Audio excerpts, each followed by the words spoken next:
New Jersey Preem, joined as always by my right hand and co-host Jay Will. What's good, bro? What's going on, man? Another day in the neighborhood, man. Yes, Definitely some sir. things to talk about this Yes, sir. I'm feeling weekend, good, man. man. I'm feeling good. We Yeah, got a lot of yo, shit to talk about this week, man. Like we ain't short for content this week. I tell you that. yeah. What's up? Let's get right into it, then, man. NBA playoffs, dog. Yes, What's sir. up, man? Yes, sir. Yes, sir. Playoffs been going on. We in round two since the last time we talked about the playoffs. We both had predictions that went horribly wrong in the first round. Boy, Uh, man, yeah, um, Jesus. especially the Denver and Minnesota series, and not to Oh mention man. the LA and Houston series. So, Um, so, all we know, huh? I know that you a Denver fan, so that probably hit you a little bit harder than it hit most people watching those guys get knocked in the first round, especially when they was considered the better team. Um, So the Knicks and the Sixers. and that's Goddamn. look, that's what I want to get to. You know what I'm saying? You We ain't know, talking about Denver. No, they home. Don't worry about it. they hold. Yeah, we ain't gonna worry about. Yeah, We ain't gonna worry about it. anyway, But the Knicks and the Sixers. but Sixers came out the yo, first round after coming back down 3-1 from the Celtics. yes, took It it all the seemed way to like game all they 7. needed to beat the Celtics was Joel Embiid. Like literally, like that's all they needed to beat the Celtics was Joel Embiid. Like all he had to do was be available for gameplay. He didn't even have to play full games sometimes. He just had to be available for full Yeah. games. I mean, four games, and they would win those games. Shout out to Now, Joel Embiid. now I don't. Maybe is that the case for New York though? This is No, the battle of the Philly cheesesteak and the chopped cheese, and Philly, y'all need to retire your goddamn cheesesteak, okay? Because this right here, this shit right here, oh my goodness! So Like look, y'all, here's the thing though. As of this live podcast, Philadelphia 76ers are down 3-0 or 0-3 to the New York Knicks right now. they out here talking about they smoking on the Philly pack. Like they they came in abundance to goddamn Philly. Boy, did you hear that And crowd? bro, New York fans is disrespectful. They are disrespectful. Bro, I'm Why watching the they game. I'm come, like, hold up, wait, we in Philly. What's going bro? on? And Philly is one of I the ain't give a best damn. crowds, whether it be NFL, MLB, NHL, NBA. Philly is one of the best crowds in sports. They are really good when it comes to their like supporting their home team. To hear the New York fans in that stadium in that arena last night, bro, was actually shocking to me. It was low key jarring. You know what I'm saying? I'm like, hold on, I ain't never hear a Philly stadium or arena cheer for the other team this loud and shit. And like I said, I know a lot of people travel from New York because it's that close and shit like that, but I wasn't expecting it to be on some shit like that, bro. That I think that kind of fucked up the players itself to hear that much of a difference in that arena. Oh man, I listen, man. That is one thing to lose too, but when you lose that game 3 and go down 3-0, that game 3 is Especially pivotal. at home. When That's the first game at home. like now your next game gonna be your last one if you don't play right. Boy. Oh my bad. When we don't play right, it's gonna be your last game at home because New York. I mean, they got y'all on the ropes, and so it's gonna leave me if they don't win. I ain't gonna say nothing there because I'm gonna use this if they don't win this series. We have to question some things about the process, and sometimes I don't know. I mean, we trust the I don't know. We should be trusting it no more. One of the issues is you can't keep stopping and starting the process. Meaning you can't keep missing these fucking games, bro. You can't play every other game in the playoffs. Like, I understand in the regular season, but in the playoffs now that shit worked against Boston because Boston ain't have nobody that could fuck with you on either end of the court. Like they ain't make you work on the defensive end, and they couldn't stop you on the offensive end. At least in New York, you gotta work with Cat. Cat gonna make your ass work. You know what I'm saying? So regardless if he can stop you on defense, you still gotta stop him. And we need you every game, bro. We can't have these every other games when it comes to this particular series because we have a guard that can attack our guards and we have a big man that can go blow for blow with you. We need you, my guy. Like, we need you. And the reality is, like, bro, I think we have to understand when it might be time to start a new process, bro. Because I mean, the guy's missed more games than he's played in his NBA career. That's a fact. At this point. So I mean, like, he's not going to get healthier. He's only getting older. Whatever nagging injuries he's having are going to come with more frequency. That's so fact. At some point, Philly gonna have to make up. They're gonna have to make up their minds this offseason. Like how you really feel about Maxey. the future of VJ Edgecombe and the rest of the roster? Because are you guys going to go forward and continue to build on top of what you have with these younger players? Or are you just going to say, we're going to stay the course and Embiid is our guy?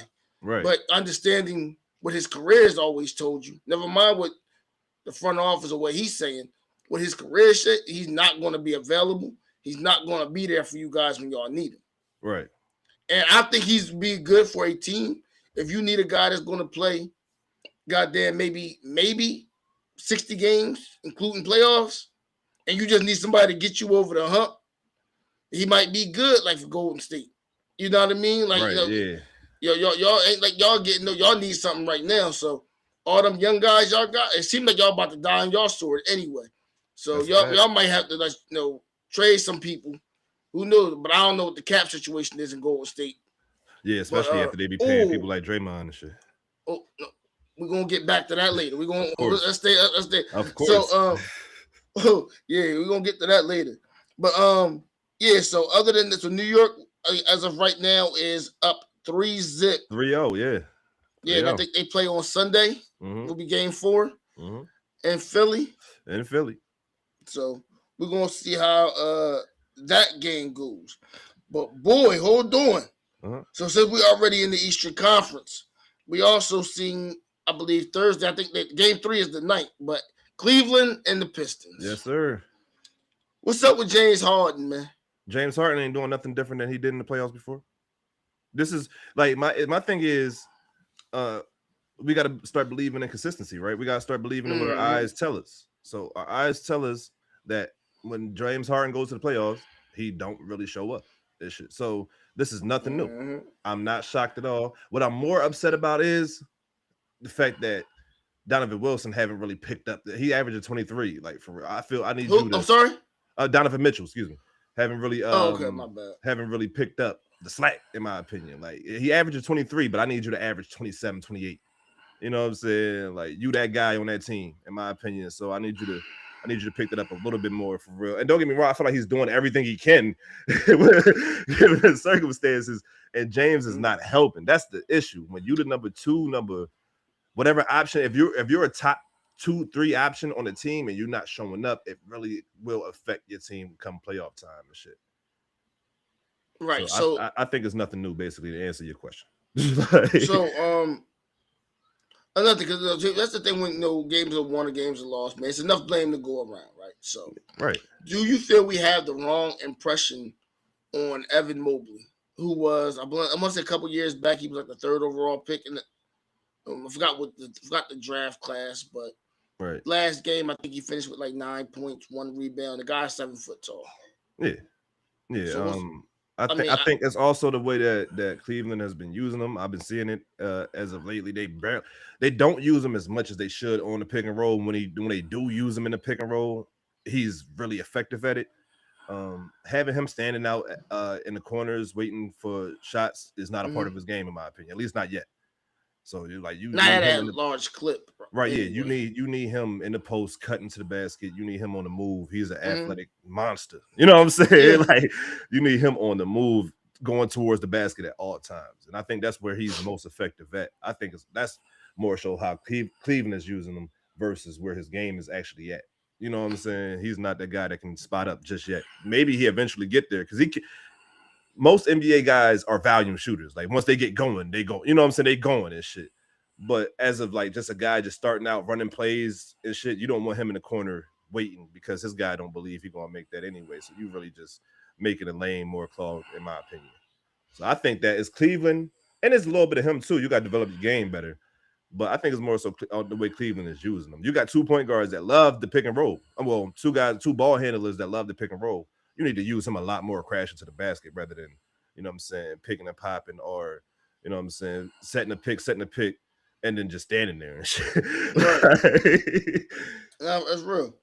So, yeah, like the pick, but man, they talk about development and let's look at thinking about, I want to say, was it 2000? What you remember the draft? What year Cade was drafted? I want to say was it 20? I want to say 20. Yeah, I want to say 20, but I feel like it wasn't that long ago, was it? Like, man, that's a good question. But either or, yeah, the development from him his rookie year to where he is now, boy, Cade is something. Cade is showing niggas that he's one of Cade them ones. Is something, boy. And I'm proud of him because I've been rooting for him and it's maybe because it's the Pistons, and the Pistons has always been a bad squad. Well, not always, but has it recently been a bad squad, and you kind of root for a team to get better for real. So just knowing that he was a good talent coming out, I was just rooting that he would be able to lift that team up. Watching him do that, especially with the young guys around him, because the Pistons is not one of the youngest teams in the league. You know what I'm saying? Like, they got some veteran peaches sprinkled, but they one of the youngest teams in the league. For him to be the spearhead of that is really impressive. And he's not backing down from the moment at all. I mean, injury or not, he's showing up every game. I think he's dealing with a shoulder injury and an abdominal injury at the same time, and he's still showing up, giving you 30. I think averaging 33, bro, in the playoffs right now. Like, averaging 33 right now, bro. Right. What do you think? How much do you think like these first two games had to do maybe from what happened with the whole thing with Orlando? And hell yeah. I think it benefited. They benefited from that. You know what I'm saying? Especially him. Mm-hmm. Like, he got in a crazy rhythm against Orlando. Like yeah, because remember they were down. They were in the same kind of spot the Sixers was in, and they were able to. I mean, they bounced back. I mean, they pulled themselves out of that because they was damn near. You could damn take the shovel and just throw it in the grave. You know what I mean? They was almost out of there. That's a fact. So they was able to go on a four game. And think about it, because that fifth game, game 5, they was down, I think 20 plus points. And came back and won that game. That's what started the run. You know what I'm saying? Like, they would because they was basically on the brink of elimination that particular game. Because I think it was like they was like 3-1 at the time or some shit like that. Yeah. And they was down 20 plus points in the second half, and Cam led a huge comeback. I think he had 20 plus points in the second half, if not 30 points in the second half. You know what I'm saying? Some shit like some stupid number like that. So I think that game right there, and like him really catching fire in the second half of that game, he been able to carry that shit all the way over to this series for real, yo. Yeah, those boys play defense, and those boys out there play defense. I was just about to say that, man. I mean, they said they getting back to the essence of winning, Pistons championship ball, right? Getting to that defense. For sure. That's why whenever you start hearing that Detroit bet, it's over for y'all niggas. Yeah. You know what I'm saying? Yeah. Them niggas playing defense out there when them niggas start yelling that. Yeah, man. What's up with Tobias? Tobias, that boy got weak ankles. The evil J. Cole.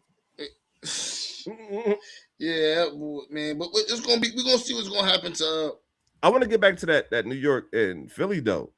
What's up? What we missed? I'm gonna make this bold statement right here on the Wake and Bake podcast. Everybody was thinking that the Lakers was going to be the first team to give up a 3-0 lead ever in the NBA playoffs, right? Mm-hmm. The New York Knicks is going to be the first team to ever give up a 3-0 lead in the NBA playoffs. To who though? To the Philadelphia 76ers. No, they putting that shit away on Sunday because they packing that thing all the way up. They're gonna take their ass right across that bridge. You could be 100% right. They packing that thing up, but what if you're not? Now if they win on Sunday, if the Sixers win on Sunday, I'm coming back here talking shit. Yeah, so I guess my issue with that is literally what we've been talking about. They win on Sunday. Mm-hmm. That is literally the bubble that the Sixers live in of inconsistency. They're 3-1. Yeah, you'll bounce back game 4, but you still got 3 more qualifying. Like, bro, are y'all going to withstand this for 3 games? You think they consistent enough to do? No, because we don't know if Embiid going to play 5, 6, or 7. If they win, but I'm banking on Maxey having a type of turnaround like Cade did. I don't see. That's what we're waiting on. We're waiting for Maxey to have that moment, right? You have this is your opportunity to take those reins. Embiid is really not. I mean, he's here, but he's not. Right. You know what I mean? He's doing the Embiid, right? He's here, but he's here on the court, here on the bench. Like, he's here, right? But sometimes he ain't. We don't know. So it's like the ball in your hands. You're the point guard. No doubt. The ball's in your hands, and y'all down 0-3, bro. Like. They're gonna be the first team to come back. Everybody thought it was gonna be Houston doing it against the Lakers. it's going to be the Sixers against the Knicks that does it. I like Edgecombe, man. I like Maxey. I do think you got to put some more pieces on that floor because Embiid takes up so much of the salary cap. Yeah, especially when he's not on the floor, bro. And that's right, and that's what I'm saying. They got to make some decisions here because you have some good young guards. Maxey probably should develop his, because he's the point guard. You got to make guys around you more involved. Yeah, get your playmaking a little bit better. Yeah, right. But he's still young in his own right. Right. Yeah, of course. But we have to go into a new, situation where he is the focus. You know what I mean? He knows that he's going to be the guy. We're going to get you some pieces to work with, but we're going to expect more out of you. You know what I mean? So out of him and VJ, who knows? VJ may end up being the guy one day. Yeah, you never know. You never know, right? So, yeah, but I think they're gonna have to figure that out. Like after this, I think they have an idea. I think that's the only plan in my opinion. That's the only. I was ready to move him 2 years ago, but I was with that's you. Me. But I think that's the only. I think that's the only play you can actually make when it comes to developing these young guys, especially your guards, because he not only salary wise he's demanding too much, but when he's on the floor he's demanding too much. Like you have to always focus on getting him the ball and shit like that. Whereas though if you focus on building your offense around these two guys, it'd be a lot easier to not only plug and play, but now pay. You know what I'm saying, when it comes to the salary and shit like that. So I think, the best move that the Sixers can make, especially barring the outcome, especially if they get swept or gentlemen swept or anything, because I think they will win next game. I don't think they're going to get swept.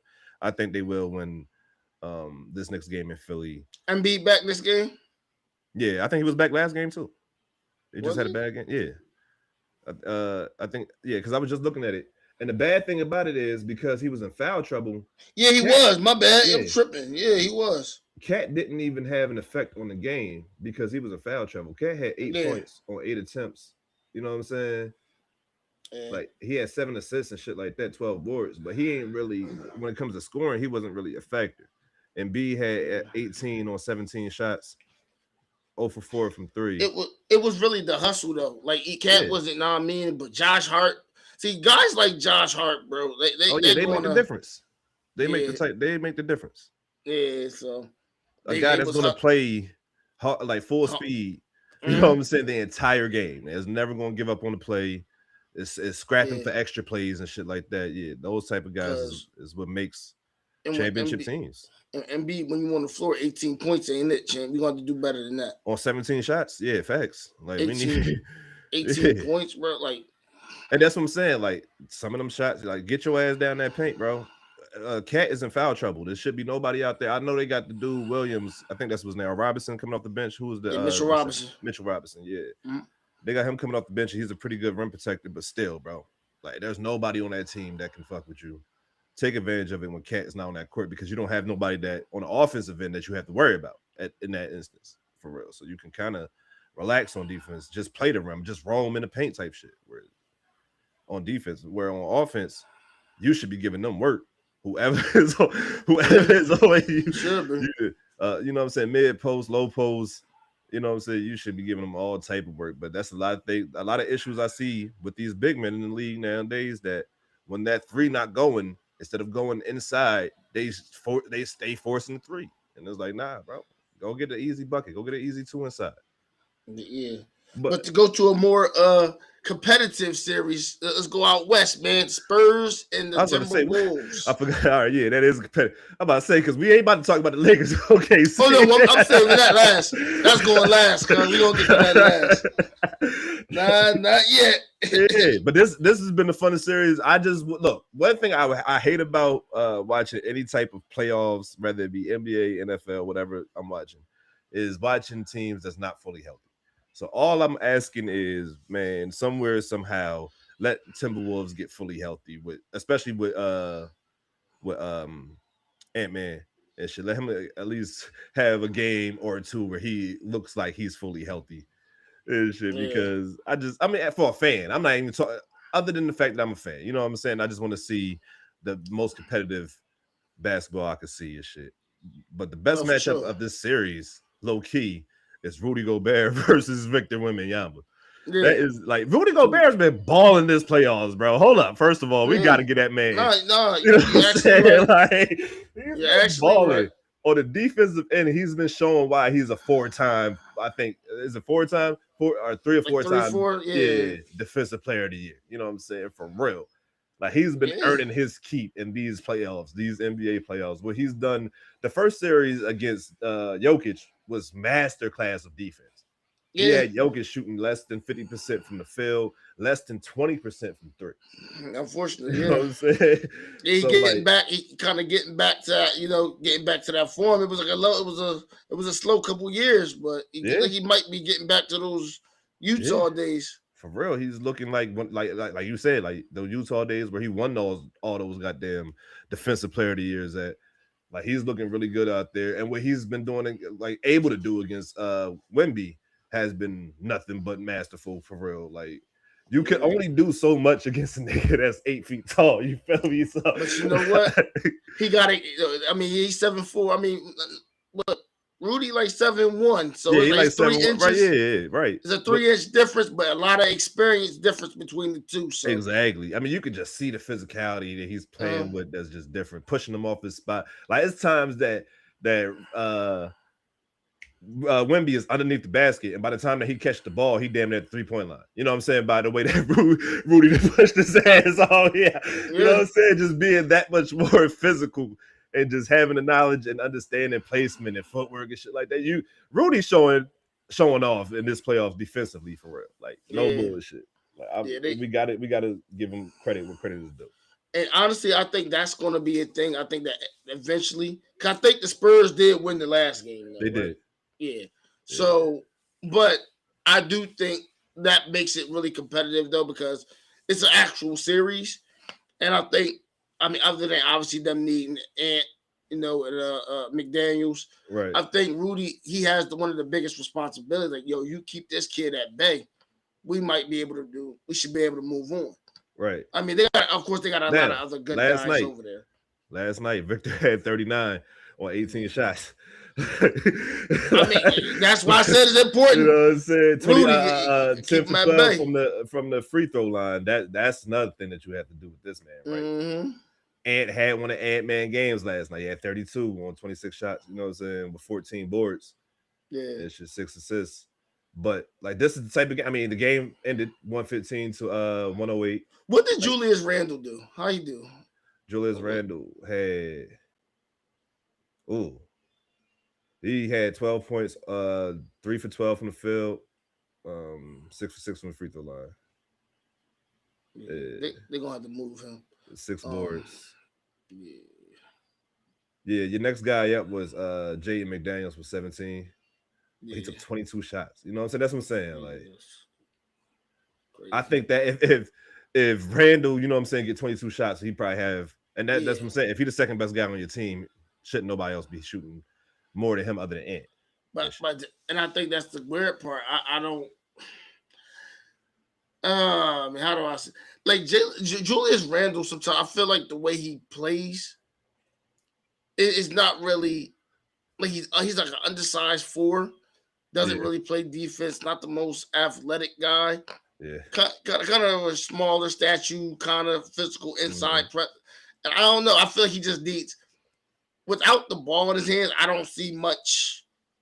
And his jump shot is not good enough to where he's like catch and shoot. He don't spot up right. Yeah. He needs the ball at a high volume to be effective. Like when he was at his highest in New York, he was the guy. So the ball went through his hands a lot for him to get those 20 and 10s. But as a number 2 option, like most places in his career, from LA, I think it becomes a problem. Like I don't know. Either he's going to be good. I don't ever think. Does he ever have the ability to be like better than just good? Right. Am I making sense? No, I get it. I get exactly what you're saying. Like he has a ceiling. He has a ceiling. Yeah, right. You what you're going to get from him. Uh-huh. Like he's not going to give you the Ant performances. Now, granted, obviously Ant's one of the best in the league, but he needs it. I think he just needs a better running mate. I don't know who that running mate is, but he needs another running mate. You know, because I have to agree with you. Yeah, he needs somebody else. I don't know who that. I don't think it's Jaden McDaniels, but he definitely needs another. Well, Jaden McDaniels has been coming along a lot, especially like one thing like Jaden McDaniels does. I like Jaden McDaniels. We're gonna have to start calling him what playoff J or something like that, because he's starting to be one of those guys that shows up in the playoffs too and make big plays and stuff like that.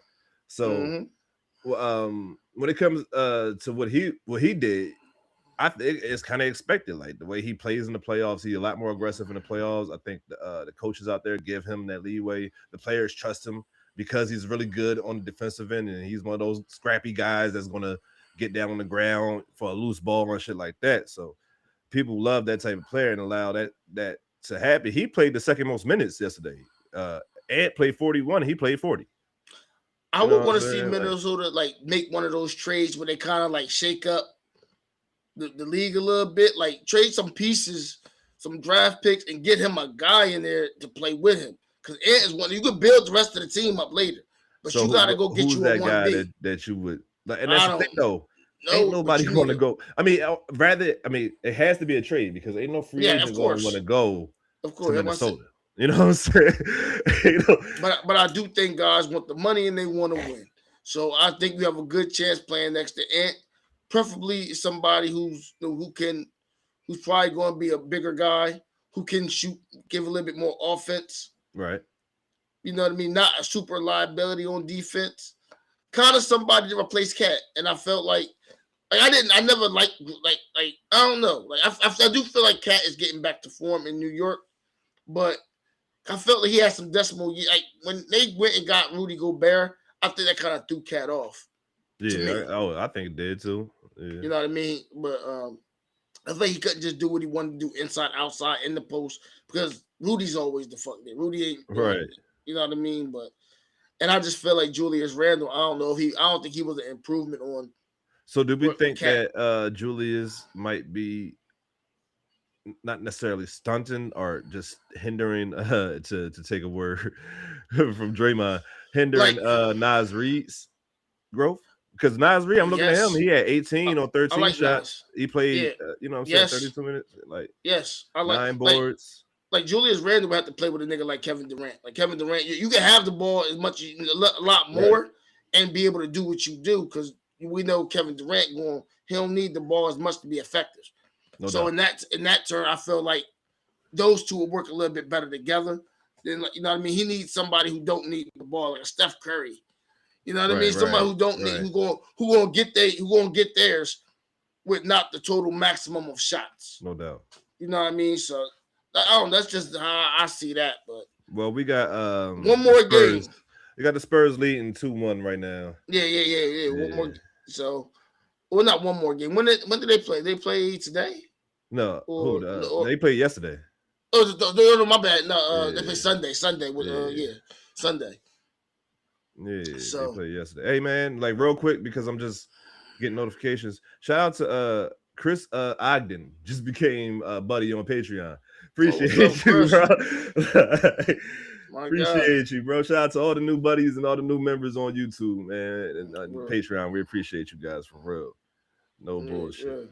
But the NBA playoffs has been really competitive and fun this year. I think the teams that we kind of expected to be the Spurs and the OKCs of the world, the East has been a lot more competitive in my opinion, playoffs wise, like with just games for game. In the West, we kind of just figured out, all right, these is going to be the teams that's coming out, and then in the second round, we basically waiting on San Antonio versus OKC for real. Because the refs making sure the Lakers ain't getting out. Boy, so the goddamn Los Angeles Lakers and the OKC Thunder has been in the playoff series. Jesus. But I think that we could call this a triple threat because the refs has been in this motherfucker just as much. You know what I'm saying? They've been in this motherfucker just as much as the two teams competing for real. Like, does the NBA have a referee problem, bro? I think that they had a referee problem for like the last 2 or 3 years, and nobody's really been calling it out. Of course, we all know about like the Tim Donahue shit. All right, cool. Oh no, I'm not even talking about no shit like that. But like I think Fosters, like the right. what's the brother name? Tony brother, Brooks, I think his name. Tony Brothers. And, Tony Brothers, yeah, them motherfuckers. Wow. Yeah. It's like, the niggas that want to be the main characters, those guys. They need to start finding them fucking referees, but they need to start. That's what you need to start publicly too, not privately. You need to put it on ESPN. They want their name and headlines, give it to them, but it's going to be attached with a fine. Right. Because they got to stop, bro. Like, officiate the games, and that's it. Now, granted, but we also have to play players like, they need just make that a rule. Like, do not talk to the refs at all. Well, I'm pretty sure that is a rule in some way, shape, or form. Yeah, it has to start maybe like, LeBron, you go talk to that ref as a tech. Like, don't talk to the ref. Like, you have to keep these guys separate so things don't get personal. I agree with you. What are you talking to the ref about? Unless it's like I don't know. They have to make some type of rule to stop the friction because the players don't need to be getting on the refs, and the refs don't need to be fucking with the game. So they have to make some type of something like I don't know, make some type of disciplinary action or something. I don't know, but it definitely wasn't one last. Boy, they was calling everything on the Lakers. They was out here calling flags. I said flags. They was calling goddamn blowing the whistle. Blowing the whistle on alley oops and all types of shit. I'm like, what the fuck happened? Niggas is confused. Like, niggas heard a whistle and I'm like, what the fuck happened? That ain't count? It looked so blatant that it was a disparity though. Like, you know what I'm saying? Like, because it's like certain things that would happen to OKC and you would hear the whistle for. And then the same exact shit that happened on the other end, or even more egregiously happened worse on the other end, and you won't hear the whistles. Like, come on, are you hear a whistle and then you will see the replay and there's nothing there for the Lakers, bro? And then you know what I'm saying? OKC, niggas is punching you in the face and they don't call nothing on them. So it's like, bro, and it's not just the Lakers that went through it with OKC in particular. These are what people have been complaining about OKC for the last 2 or 3 years and shit when it comes to officiating. They can play physical, quote unquote, but nobody else can play physical against them. And I think that's the issue. If we're not gonna call shit one way, don't call it the other way. If we're going to call shit one way, you have to call it the other way.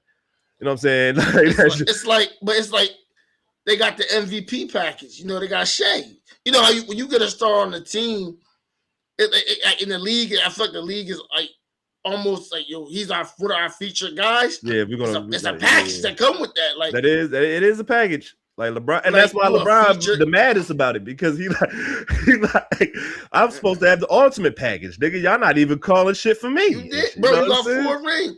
Ref gonna pull him to the side one day and be like, bro, you got 4 rings. How you think you got it?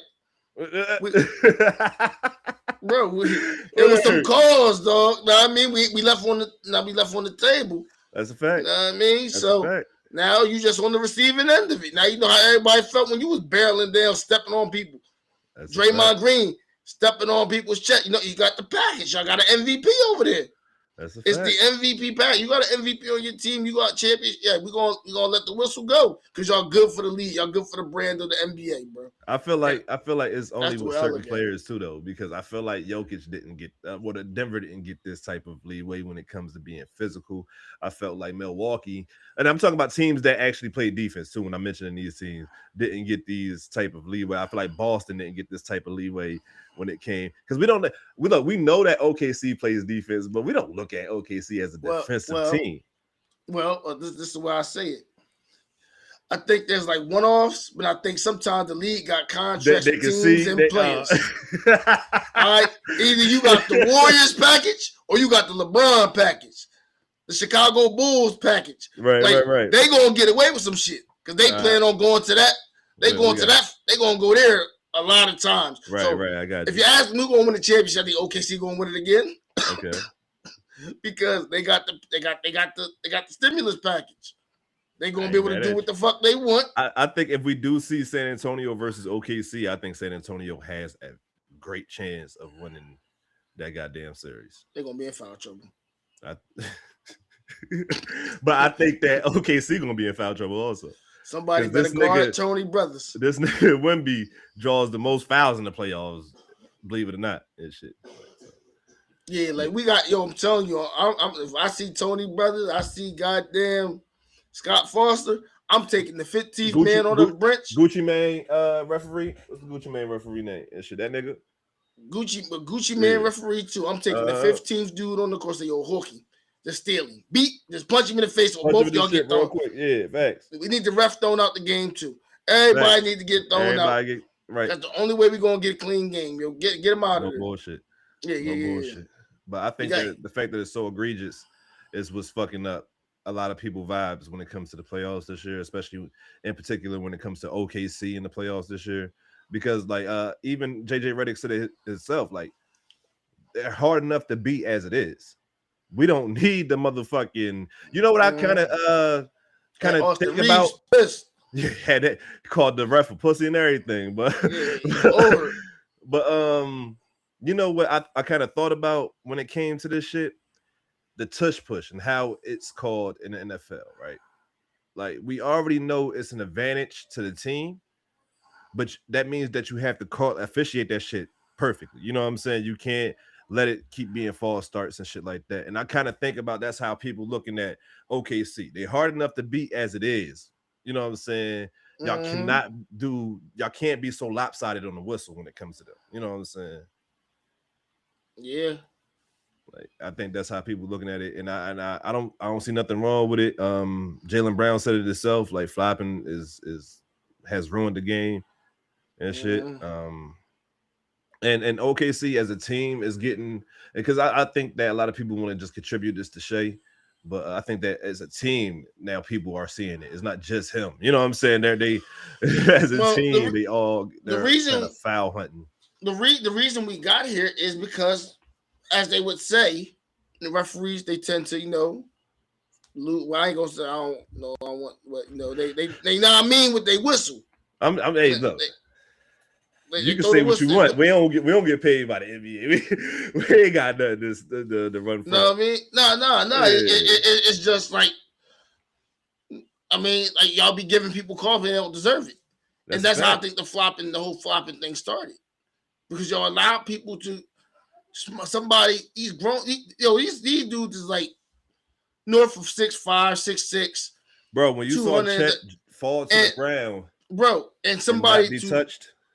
We don't see this much flopping in high school basketball. And these kids are small, so for y'all to be as big as y'all is, and I put my hand on you, and then it's like it's the flaring of trying to get attention.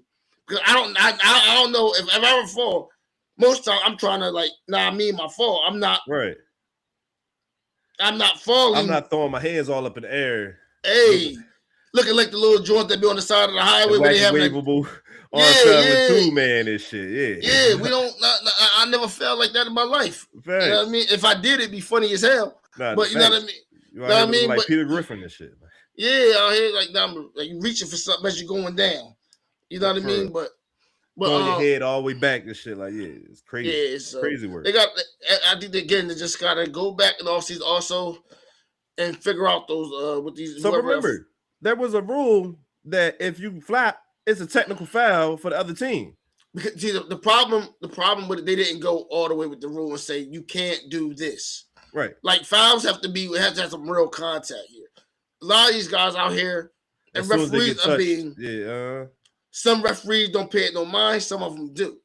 And my thing is no, if it has to be actual force, we can't just touch somebody and it's like you can't let somebody do that. You know what I mean? If you stop the ball. It got me thinking, bro. Did you see the clip of Caitlin Clark? She was dribbling, her ponytail hit her in the eye, and she was looking for the ref to get her a foul. and the commentator even said, "Oh, I think she got poked in the eye. That's why." And then they showed the replay, and it's literally her ponytail just smacked her in the face. And I'm like, "Come on, bro! Like we can't." And that's what I'm talking about, like that type of stuff where there's literally nothing there. Like the ref, who the foul going on? Right. Now, they didn't call it. Now, thank God they didn't call it. But the fact that she was looking for a foul, and even the commentator kind of even said that's the reason why. And I'm like, come on, bro. You can see that. You got to be able to see that. That's enough. Hands was down here. Why the fuck would she get? You know what I'm saying? Like that's enough for me to walk Caitlin Clark over to the little table. Like, yo, look what happened. Come here. Look at this. Grab her like Brian did the ref and point. Like, look at this. Look at this shit right here, yo. But right. I ain't gonna get mad at any team that does something that works. And like, especially if the refs are quote unquote not calling it, or if the shit is going their way, you can't get mad at the team that's doing it. You gotta get mad at the refs for not calling that shit fair, in my opinion, or at least unbiasedly, because there's clearly something that you're allowing them to do that you're not allowing us to do. And that's the issue. Like, that's the issue right there. Yeah. They're allowing to be a lot more physical on the defensive end against these teams than vice versa.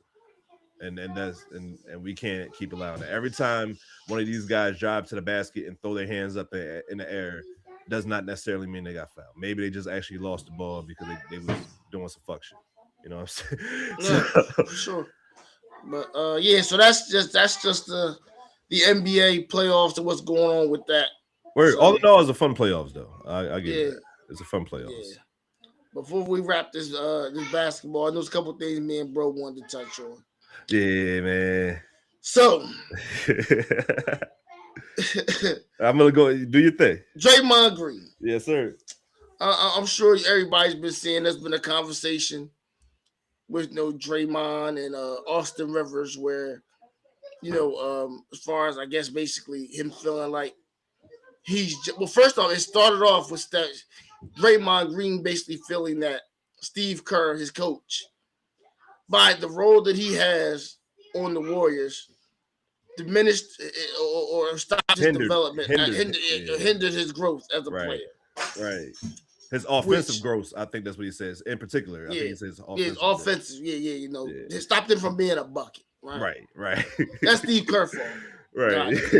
So pretty much, that turned into a back and forth with how good Austin Reeves, him and Austin Reeves got into it, to the point where he even had comments on national TV about Charles Barkley, a former MVP in this league. Right. A walking double-double.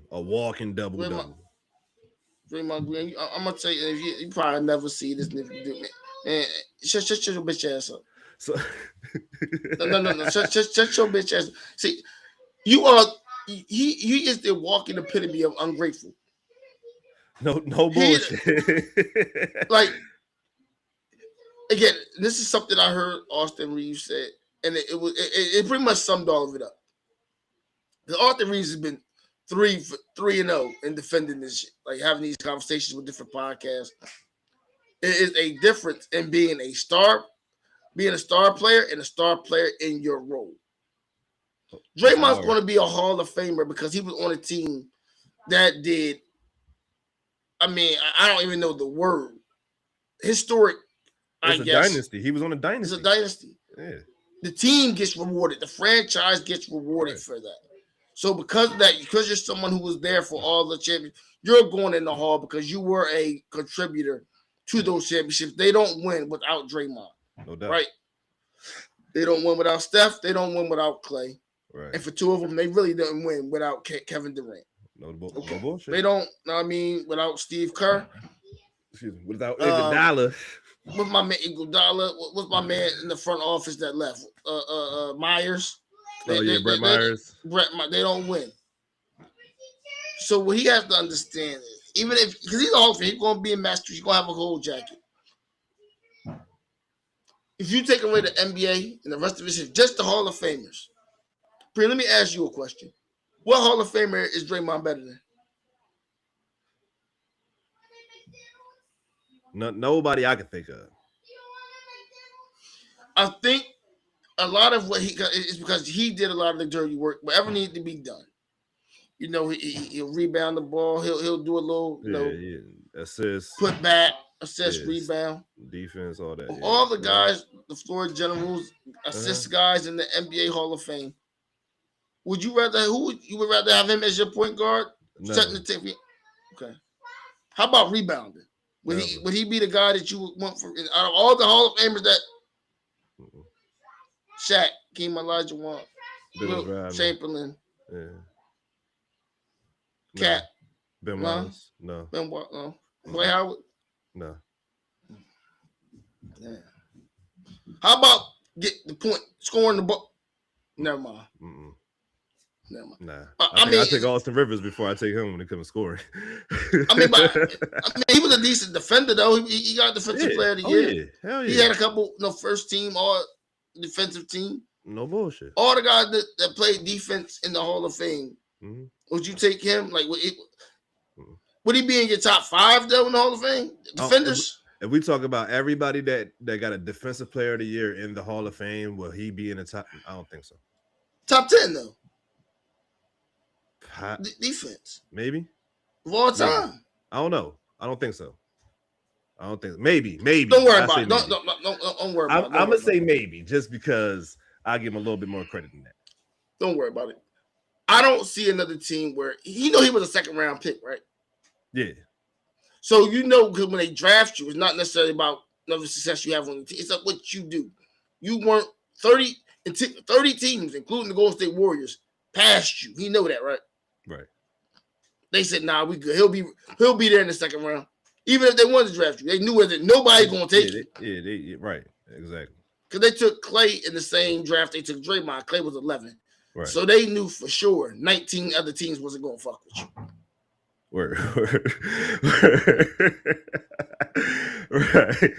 Right. We'll see him when we go around the block. Yeah, when we spin the block, be there. He'll be there. There ain't nobody about to spend a first round on this guy. No doubt.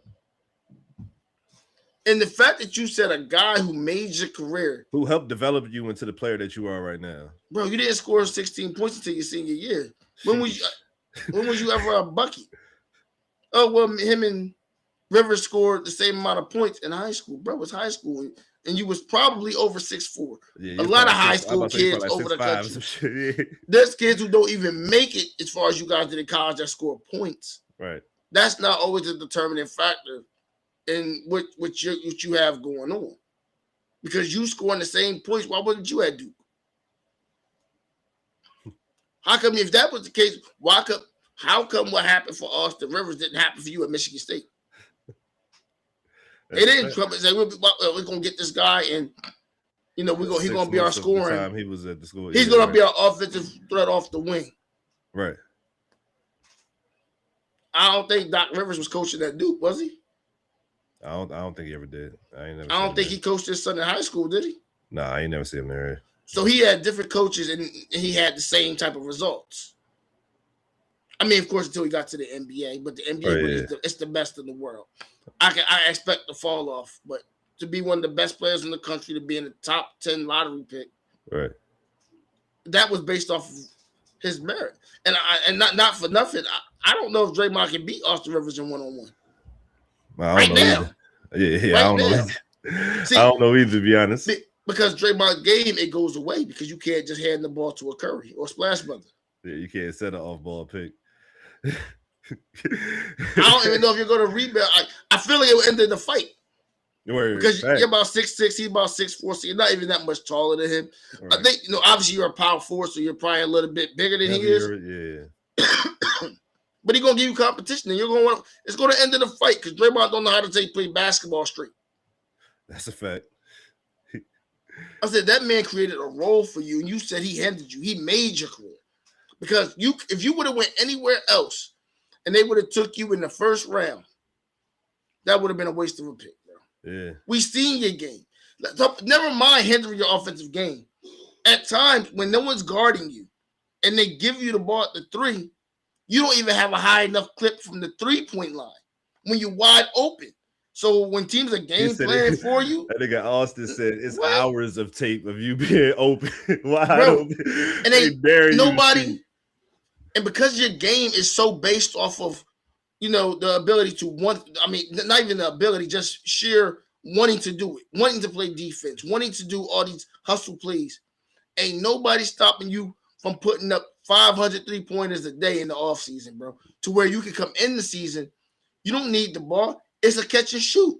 Just learn how to shoot the ball, and through all your years, your career, you're not a good shooter. He working on that catch. Ain't nobody on the backside. You just in the offseason, I'm sure he just takes the ball and throws it against the wall. He just passes that motherfucker. That's what he works on doing. Yeah, and then screens on trash cans and shit. Did you work on your handling? See, some of these things, bro. Like, yeah, it's one thing to be in position, but it's like you don't even work on these things, bro. Like, what the fuck is you talking about? Somebody hindering you? You don't want to put the work in. That's a fact. You could easily become a better shooter of the basketball. We see the clips of all these guys, Ben Simmons shooting threes and pickup games and all these runs they be having. When the last Carmelo Anthony was retired, Joe Johnson, everybody getting these runs in. When the last time you see some footage of Draymond in a run? Oh shit! Don't get me the line. So we can see this offensive bag he got that we missing out on. No, because that shit don't even go to the goddamn. What's the little spot that everybody pull up to in California? The Drew. Yeah. Ain't nobody ever asked for Draymond Green to pull up at the Drew. I think I seen what's my boy name that used to play with the Clippers, Trez Harrell and shit. Okay. He was out there. He got a bag that you don't see him use in the NBA. You know what I'm saying? Like, so like I don't think that. But he coming in to play basketball. Yeah, that's what I'm saying. You see him out there in the little workout videos and shit, even doing that. But I don't think I think I seen Draymond a couple years back. You know what I'm saying? Maybe in one of those leagues doing that one time and shit. But he looked like Draymond out there. You know what I'm saying? He looked no different than what he looked in the NBA. It was just extra nice because you can't go to no Drew thing. You're gonna be stepping on people's chest and doing all that wild shit. Right? Yeah. Yeah. You ain't. Yeah. That's a part of Draymond Green too. Just being flagrantly like just wilding on people. And just not getting referees just not blowing the whistle because Golden State you got the package, so he get away with. If anybody else on any given night in the NBA season did half the shit Draymond did, that's a fact. They would have been out the league by now. You would get all types of like if I watch goddamn Warriors play on Tuesday and my team play on Wednesday, I'm gonna do all the shit Draymond did. Boy, they would kick me out the fucking league. I'll be goddamn breaking news on ESPN, Fox Sports, all types of shit for the same shit Draymond the fuck just did. That's a fact. But for him to say that the goal was not to look like Charles Barkley in Houston, and my answer to that is you never looked like Charles Barkley in Houston, though. That's the thing. Any point in the prime of your career, you never looked as good as Charles Barkley did in Houston. In his last 4 years of his career, he averaged 16 and 12. His first year in Houston, he averaged 19 and 14. They went to the Western Conference Finals. He got injured. They didn't, you know what I'm saying? Mm-hmm. But you making it seem like he was out here averaging 7, 9, and 8, Draymond. I think that was you 2 years ago. Listen. like people. Come on, my guy. Like, y'all got to stop saying shit like that. I know that Charles downplays his time in Houston because he don't want to make it seem like he was actually good and was ring chasing at that time. You know what I'm saying? But nah, he still was a walking double-double. He still was contributing to a team that was a perennial playoff Western Conference Finals team. You know what I'm saying? So he was an MVP. And he was an MVP when he was the guy. The issue, Draymond, to make that statement to a guy like that, and like Charles said, you was never the bus driver. You was always a ride. You know what I'm saying? You was in the seats and shit. You was a rider. So because you never had the highs that he had, and his lows is better than your highs. Like ain't that a bar that KD said to Dylan Brooks is my worst season is better than your best? Like that's literally Charles Barkley could say that to Draymond Green. His worst season is better. Draymond's best season he averaged 14.2 points and 9.5 rebounds. Charles Barkley worst season he averaged 14.6 points and 10.5 rebounds. Outside of defensive accolades, everything that Draymond talks about. And the crazy thing is he don't even, I feel like, boast his defensive accolades, which is what he did as an individual. Right. As much as he tries to overboast for things that were a team success. Though that ring talk allowed him to say the wild shit that he said. Well, thanks that he allowed. And yeah, us as the people, this is the problem with ring culture, right? Because that's why people like I see Shaq get up there and make jokes. Hey Charles, how many rings you got?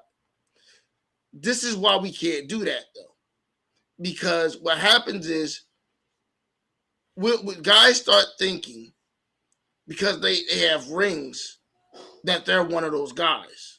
Right. Like I get it. You hang with LeBron. You think you LeBron. Steph Curry, your teammate. But you ain't. You're right. He think he in that. He in that. Right. Bro, I don't even know if you're Dennis Rodman. Talk about it. Dennis Rodman got rings. I don't know if he did Wallace. Very similar to what you do. And I don't even think we're taking you over Dennis Rodman. I think Dennis Rodman, his highs were very similar, if not better than yours. I would think, right?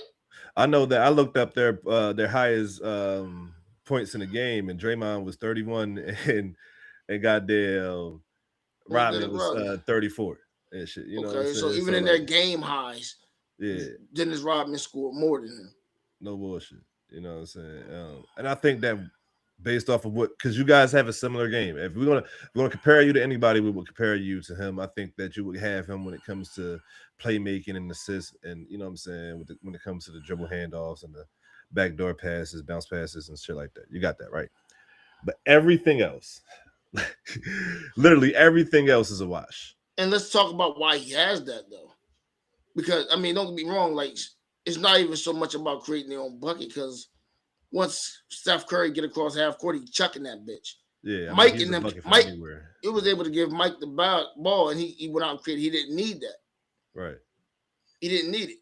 No, yeah. I mean, it's just based off just the offense is a difference in what you asking them to do in the and offense. Not for nothing. Like and not nothing. Let's take even with the shit with the defense, bro. You play in an era where big men are not really prevalent. Based on like a lot of physicality in the post. Yeah, there's a lot of finesse. When Dennis Rodman was out here giving it up, it was Hakeem Olajuwon, the Patrick Ewings, the David Robinson. Shaquille O'Neal. Shaquille O'Neal was in the league. You ain't got half of that now. The height of what you gotta see in the post is the Joker and Embiid. And half them guys be out there shooting threes. I mean, now you got Wemby, of course. Yeah, but Wemby just got here. That man, Draymond been in the league for over a decade. Yeah, so over a decade, who is the best big that we've seen? It probably has been Joker. That's what I'm saying. It's like, bro, like him and Embiid. You're only getting that off. Yeah. You're only getting that off because there's no bigs. See, when Dennis Rodman was in the league doing what he was doing, they were actual bigs in the league, bro. Yeah. I mean, you got the back end of Tim Duncan. That's a fact. And he was giving you work. It's not like you stopped him. Right. It's not like you stopped him. You getting that off is because, at 6'6", you're able to do that. Dirk was giving you work. It's not like you stopped him. It's like you know what I'm saying? A lot of these guys that he was like, even at the tail end of those careers, you know, was still giving them work. It's because you, at the end of the day, you still 6'7", 6'6", you know what I'm saying? And any skilled big man, especially in the post, is going to use that to his advantage. He played the 4 and the 5. Yeah, no matter how physical you're going to be. I mean, LeBron used to play the 3 and the 4. LeBron used to dust you. Yeah. Like, bro, who do you who? Like you're their best defensive player, and somehow, some way, they had to have Iguodala defend LeBron James in the finals.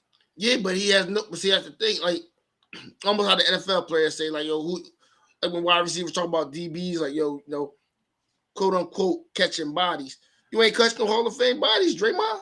Yeah. Who is you really like guarding out here? That you like shut down consistently. Because you like to fight foreigners. That's what it is. Yeah, you'll get a little. You might get a little pluck, little steal here and there. You might block somebody, grab their shoulder and help defense type shit. Yeah. Jump on their shoulder and try to block. Weird stuff like it's like Draymond, like you're great in your role, bro. No bullshit. That is you are one of the luckiest basketball players because that role works nowhere else. If you were blessed into that situation, bro. Yeah, no bullshit. You're the best. You're the best enforcer of all time. No, he's not even. That role that because now you talking out of turn. He's not even. I'm just saying. I'm talking about the enforcers that used to come off the bench. Not even talking about. All right, let's talk about. It's not even a real thing. Hall of Fame enforcers. Let's talk about it. So I guess most people will start with Charles Oakley. Is he Charles Oakley? I mean, based off of everything that he did, I think he's better than Charles. Yeah.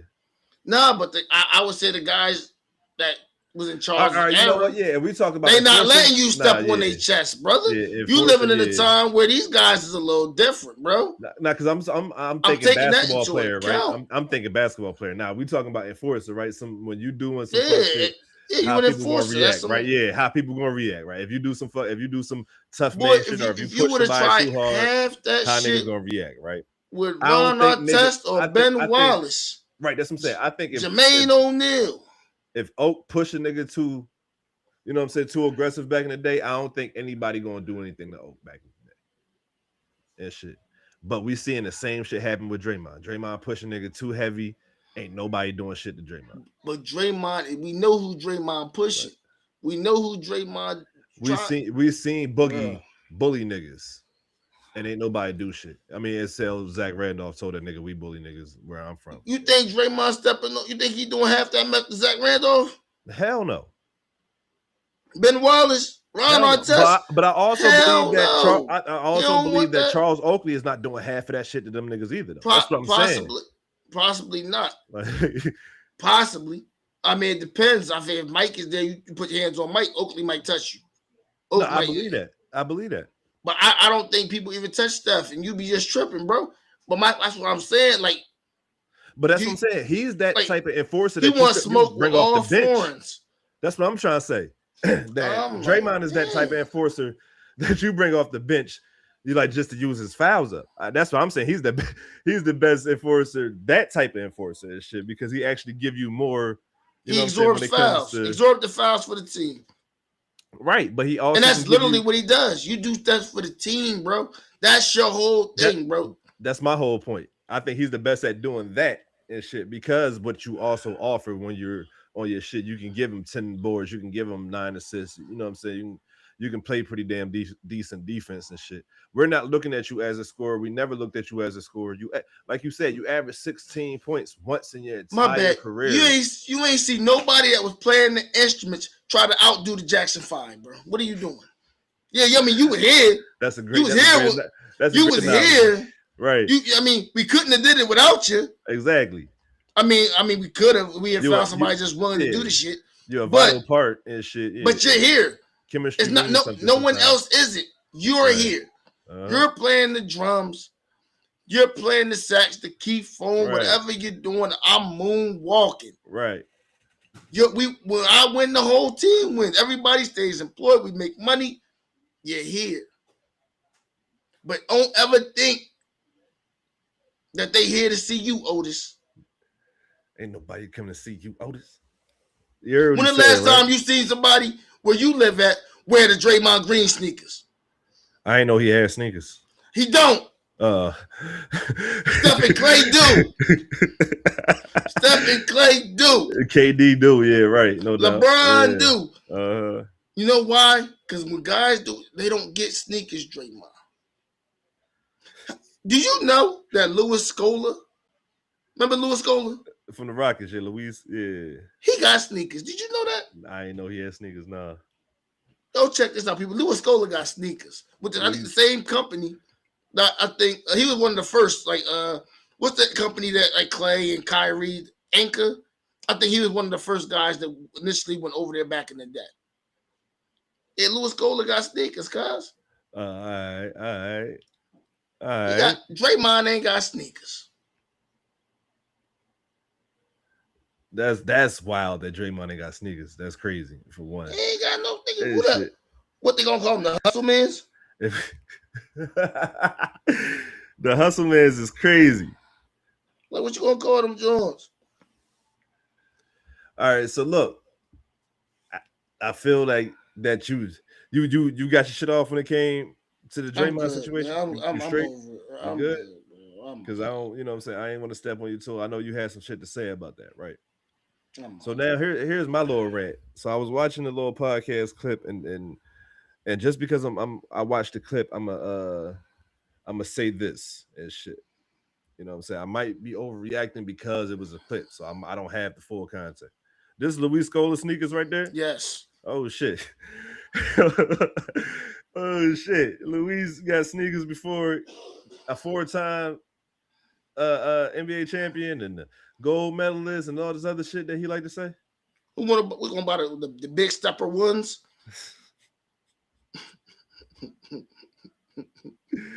You gonna call them the DGs, the DG ones, the FAN ones. You know what FAN? You could probably put I ain't gonna say it, but you could probably put it together.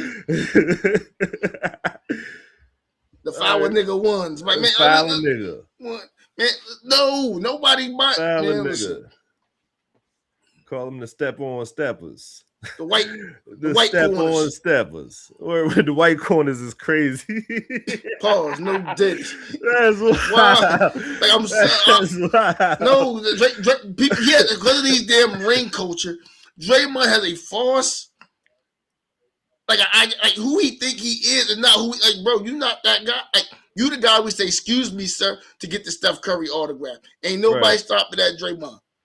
And you would be mad. You would probably push the kid. Nah, that's wild, bro. You tripping. Like, no, he tripping. No, he tripping. Don't tell me I know he's tripping. So look. Louis Golan ain't tripping. He tripping. Who look, bro? They ain't come to see you, Otis. I was watching Kendrick Perkins. Channing, I think it was his name, Channing Frye. Kendrick Perkins got sneakers. Kendrick Perkins ain't got no sneakers. He don't, but I'm just saying.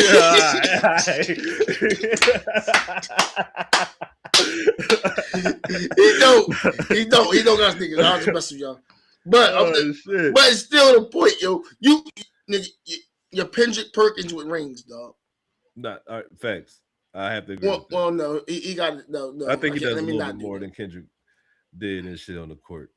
But look, all right. So here's my gripe with Kendrick and Richard Jefferson and Channing Frye. They was on their little podcast. I ain't gonna say little podcast. I ain't gonna disrespect nobody platform.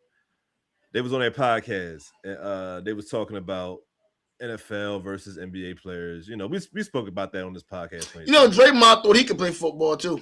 He did, didn't he? Yeah, he did. Did you ever see the tape of him playing tight end for Michigan State? Look crazy out there. Like we could have went without that. Definitely could have. But I'm gonna let you finish. My bad. I ain't mad at you, bro. I ain't mad at you.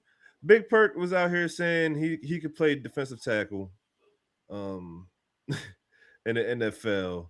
Channing Frye said that he could, if he really put his mind to it, he can kick field goals in the NFL. You know what? Draymond put his mind to it. He probably could have shot them threes, but he just didn't. He didn't go put the weight. He ain't gonna put them 300 in. Don't forget that goddamn game. What was it, game 6 or game 7 game that he had in the finals when he had like 32 points and shit, but they lost. Like if they would have won that game, he said that he would have been the finals MVP. Remember that time when it was on the inbound and they gave it to Draymond and Kevin Durant was like, and he was yeah. And he tried his offensive back tried to drive. He landed and he fell. Yeah. And they like, bro, what the fuck? Like who told you to do that? I was mad at KD after he did that shit. Yeah. And he stayed walking around calling somebody a bitch. But like, yo, this nigga. See, this is what happened. See, this is why he should have played in that early 2000s. Because they would have got this straight. They would have got that out of his system quick. Yeah, I think that sometimes you just need to fight a nigga on the court. Just let him know that you can't do these type of shits. R.I.P. to the GOAT. But Kobe had to learn that, and Kobe's an all-time great. That's a fact. You can't just walk around just talking to anybody. No, you gonna. Yeah. Sometimes you gonna catch a 3-piece to the throat. No diddy. Shout out Chris Childs. Nasty work. Shout out Chris Childs. Nasty work. Bro, watch it. And Draymond just ain't got his watch it moment. Listen, he on the way. Man, listen, I might risk that suspension because we got to get this point across. Cause I'm gonna tell you right now, Steph Curry, and he is not about to jump in this. You're the guy that jumps in and everything. So I'm gonna hit you in the head. We gotta hit you in the head. Ain't nobody about to go as hard as what you be going because you're the guy who does it. Same thing with Isaiah Stewart. Every time I see something happening on Pistons, I get it. Ain't nobody about to risk it. But let me tell you something. We're going to go get that man, the 15th man off the bench. Hey, man, you want this roster spot? Uh-huh. Look. Yeah. What they say, Karate Kid, sweep the leg and shit. Yeah, go. He's standing between your mama getting the house. You going to let Draymond do that? Facts. Go get your mama house. Go ahead. Listen, don't have me coaching. Listen, I'll be right there. Man, just ain't gonna let me coach like Mark Jackson. He said you want to turn this 10-day into a guarantee? Yeah. I can get you from a 10-day to a year. I'm gonna get you the whole year. I mean, for sure. I'm gonna get you off that 10-day though. I don't know if I can make this forever, but I can extend this the rest of the year for sure. For a year, for at least a year. Now you might be suspended half of it, but it's gonna be more than 10. Hey, but you're getting paid. You getting paid will be half the year, so it's still the math still work out. Right. You know what I mean? Some other team get a look at that, you be able to still show what you can do. And you get to say that you was on the NBA roster for a year. Boy, I'll be like Greg Williams in the NBA. Hit some folks. Boy. Yeah.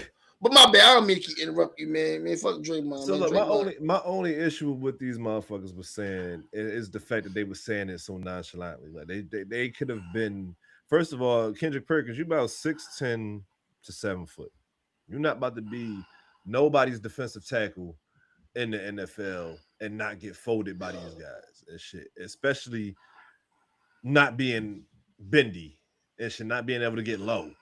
And shit, not being able to generate power, yo, imagine him trying to get off the ball. Like I'm talking about at the snap. Oh yeah. That ain't gonna go right. False start every time. Yeah. False start every time. Man, fuck out my face. Channing Frye, being the NFL, a professional fucking kicker is one of the hardest things to do. You code the entire game, and then they be like, hey, come in here and kick this 60-yard field goal to win the game. Shit, like they talking about going to the NFL. They talking about going to the NFL. They going to the studio about to make a mixtape. Like, bro, what the fuck y'all think going on over here? If look, you're not about to be Richard Jefferson, you're not about to be nobody wide receiver at 6'7". You're not getting off the line. No, you ain't got the hip dexterity, no diddy to move. Why are we talking about jumping sports when y'all didn't necessarily master the sport that you was in? Sheesh. Hold on. Y'all not LeBron James, none of that shit. So how the fuck y'all talking about going to somebody else's sport when the sport you've been playing your whole life, you didn't even master that at a super high level? Because he 300 pounds that all you gotta do is just push through it. That's not how this shit works. Like, who the fuck in the NFL, the offensive line or defensive tackle ain't fucking 300 pounds? You think that's the staying powers in the weight? Sir. Do you not see some of these guys on the practice squad? They big as a motherfucker too. Bro. The NFL literally had a motherfucker that was too goddamn big that they didn't risk wanting to play. And that's crazy. You know what I'm saying? And Aaron Donald wasn't even 300 pounds. Look how he used to move motherfuckers around. He would have put Perk on his ass so many times. I'm like, bro, what the fuck? Richard, listen, y'all good, but we like y'all where y'all at. You know what I'm saying? Because like, and it's so funny because I always hear these from the NBA players that like the quote unquote easier positions to play, and they always say, "Oh, I could be a pass rusher, or I could be a receiver, or I could be a running back." You know what I'm saying? Some shit like that. And I'm like, bro, do y'all understand? First of all, like y'all wouldn't even know which gap to hit if y'all was a running back. Make sure, you know what I'm saying, this bounce off the C gap, blah, blah, blah, blah, blah. They wouldn't know nothing about the terminology and shit like that. Or that's just the plays. Somebody can teach them that. Yeah, I'm talking about just how to read that shit, though. How to actually understand that shit in full time and shit. Because you might have to push, you know what I'm saying, sit on the hole until it open up, you know what I'm saying, or to be patient and shit like that. Or you might have to just, you know what I'm saying, wait, especially like if you want to a zone type of run, you know what I'm saying? And the zone is meant for you to come to the backside of it and shit. You know, so you might have to just stretch, hold that shit, pull, then cut back to the backside. It's just shit that you're not used to seeing. With basketball players, you could know the plays. That's what I'm saying, but it's some shit that you have to see in order to attack to it. You might not ever have to deal with a double team ever in your life the way you had to deal with a double team in the NFL as a defensive tackle. When the guard in the center is trying to murder your ass and shit. Like, the sports are so different. That's what I'm saying. It's just the physicality is so much different in this sport than what you're used to. Like, it's just not things that you're used to seeing with those NBA eyes. I would love just to see, just to prove the point, for NBA players to go through an NFL combine. Let's start there. Go through a training camp. No. Before we even get there, let's talk about the NFL combine. Right. You said 6'10", 200 something pounds. Because we know he's not 300 something pounds now. He's not even 300 something pounds because the NBA doesn't require you to be 300. The only guy. now, yeah. No, even back then, The only guy that was eclipsing 300 was Shaq. Yeah. So Big Baby was about 300. Nah, Big Baby wasn't even. Big Baby was only about like 285. That's what they said. He said it himself. He was about. But you also gotta understand, Big Baby. Big Baby was only about 6'8". Yeah, he wasn't like Shaq. So even when you talk about that, the biggest guy you guys out there see is a medium-sized guard. Right. At 300, 310. Right, yeah. 300, you're actually a smaller offensive lineman at 300. Yeah, if you 300 even, you're a smaller offensive lineman, a smaller D tackle. Like even, I mean, granted, offensive lineman, defensive, like, but he said defensive tackle. So, what you think Perk running in 40? You know why? Because NBA players don't have to run full speed. And Perk, we've seen, I'm sure, we've seen Perk, you get up and down a basketball court. Right. Bro, you know. What the fuck? Oh, no. You're not going to run. Nah. Well, granted, you know what I'm saying, most D tackles is not going to be running 40 yards down the field and shit. So yeah, but you need to understand the type of athletes that are out there when it is in the NFL. I like to see his 10-yard splits. You know what I'm saying? I like to see some shit like that. I want to see how agile you are. I want to see how you've been getting around the corners. I want to see, you know what I'm saying? I want to see shit like that because that's the type of shit that separates those athletes in the NFL that a lot of guys is not able to do. The way they're able to manipulate their bodies, the way they bend to get underneath other players, or the way they try to get you know what I'm saying, leverage on a bull rush, or try to get leverage on, you know what I'm saying, a pass protection and shit like that. Is how good is your footwork? Like that's what I'm be trying to tell. Like NBA players' footwork is pretty damn decent, but your foot, like you more so in a box in the NFL when it comes to the footwork. You know what? But the footwork, I actually would probably say they would have the best chance at is their footwork, only because being agile, agility, that's needed in basketball more than actual. Yeah, but you're not doing that while somebody else is also agile and you know what I'm saying, and physical and pushing you and got, you know what I'm saying, and moving you. Well, I'm talking about the combine. Oh yeah, I'm sorry. Yeah, go ahead. Right. So I think they would do good there. I don't think they're getting as low as any you know what I'm saying. Oh nah, he's gonna have trouble with that because he's 6'10". Right. So now this is just the combine. This is just. I don't think his hips would allow him to get that low. We're gonna 31. And honestly, the thing I think he has trouble with, I don't know how Perk gonna do on that bench. Be honest. Yeah. I think benches. I mean, it's 225. Everybody lifts the same thing. Do I think he lifts it? Hell yeah. More than a couple times. Yeah. But are you gonna do it as much as the guys that play your position? No. Yeah, around 22, 25 times and shit like that. I don't know. Nah, you're not. Some of them guys go maybe pushing 30. Yeah, 32, 34. Shit like that. The defensive tackle, offensive lineman. Right. That's what their job is. Like you said, to move someone against their will. A motherfucker against their will. And that's why I keep trying to say all that shit sound good until a nigga is just as good or if not better technique wise and is basketball player trying to throw you off your axis. even as a big, I don't see Nikola Jokic, the Joker. I'm sure he's strong than a motherfucker. Nimble as hell. Yeah. I don't see him just going up there, I'm gonna just bench this many. Nah, hell no. Because your sport doesn't require you to do that. And I'm just saying, like, even like, you know, these guys, like I'm thinking Jokic because he get busy with the footwork in the post. That shit wouldn't work because like once they get their hands on you, bro, you getting pushed backwards. You're getting pushed backwards. Like, and that's the thing, y'all got, because y'all are all too tall. They automatically win the leverage. Like the tallest people you will have to deal with in the NFL is probably their tackles that be anywhere between 6'5" and 6'7". You know what I'm saying? Let's say 6'4", 6'7". You know what I'm saying, with the NFL tackles and shit. And those guys are still extremely powerful and stout and shit. Yeah. Like, and still can win the leverage battle against a lot of these other shorter defensive ends and shit like that. So I think that's going to be the biggest, you know what I'm saying, issue between a lot of these NBA players that keep saying they can play these sports is professionally, because I'm like, I don't think y'all getting off the line of scrimmage because of just the leverage alone. You know what I'm saying? Honestly, I think you're entirely too far along, bro. I'm still at the combine. You know why? Think about it. You know how long an NBA court is? 94 feet, right? Yeah, which is equivalent to 31 yards. So, and my senior y'all on Fab Brace half y'all. Yeah, that's fact. Yeah, run 2 in a row, y'all gas. 2 in a row, y'all like.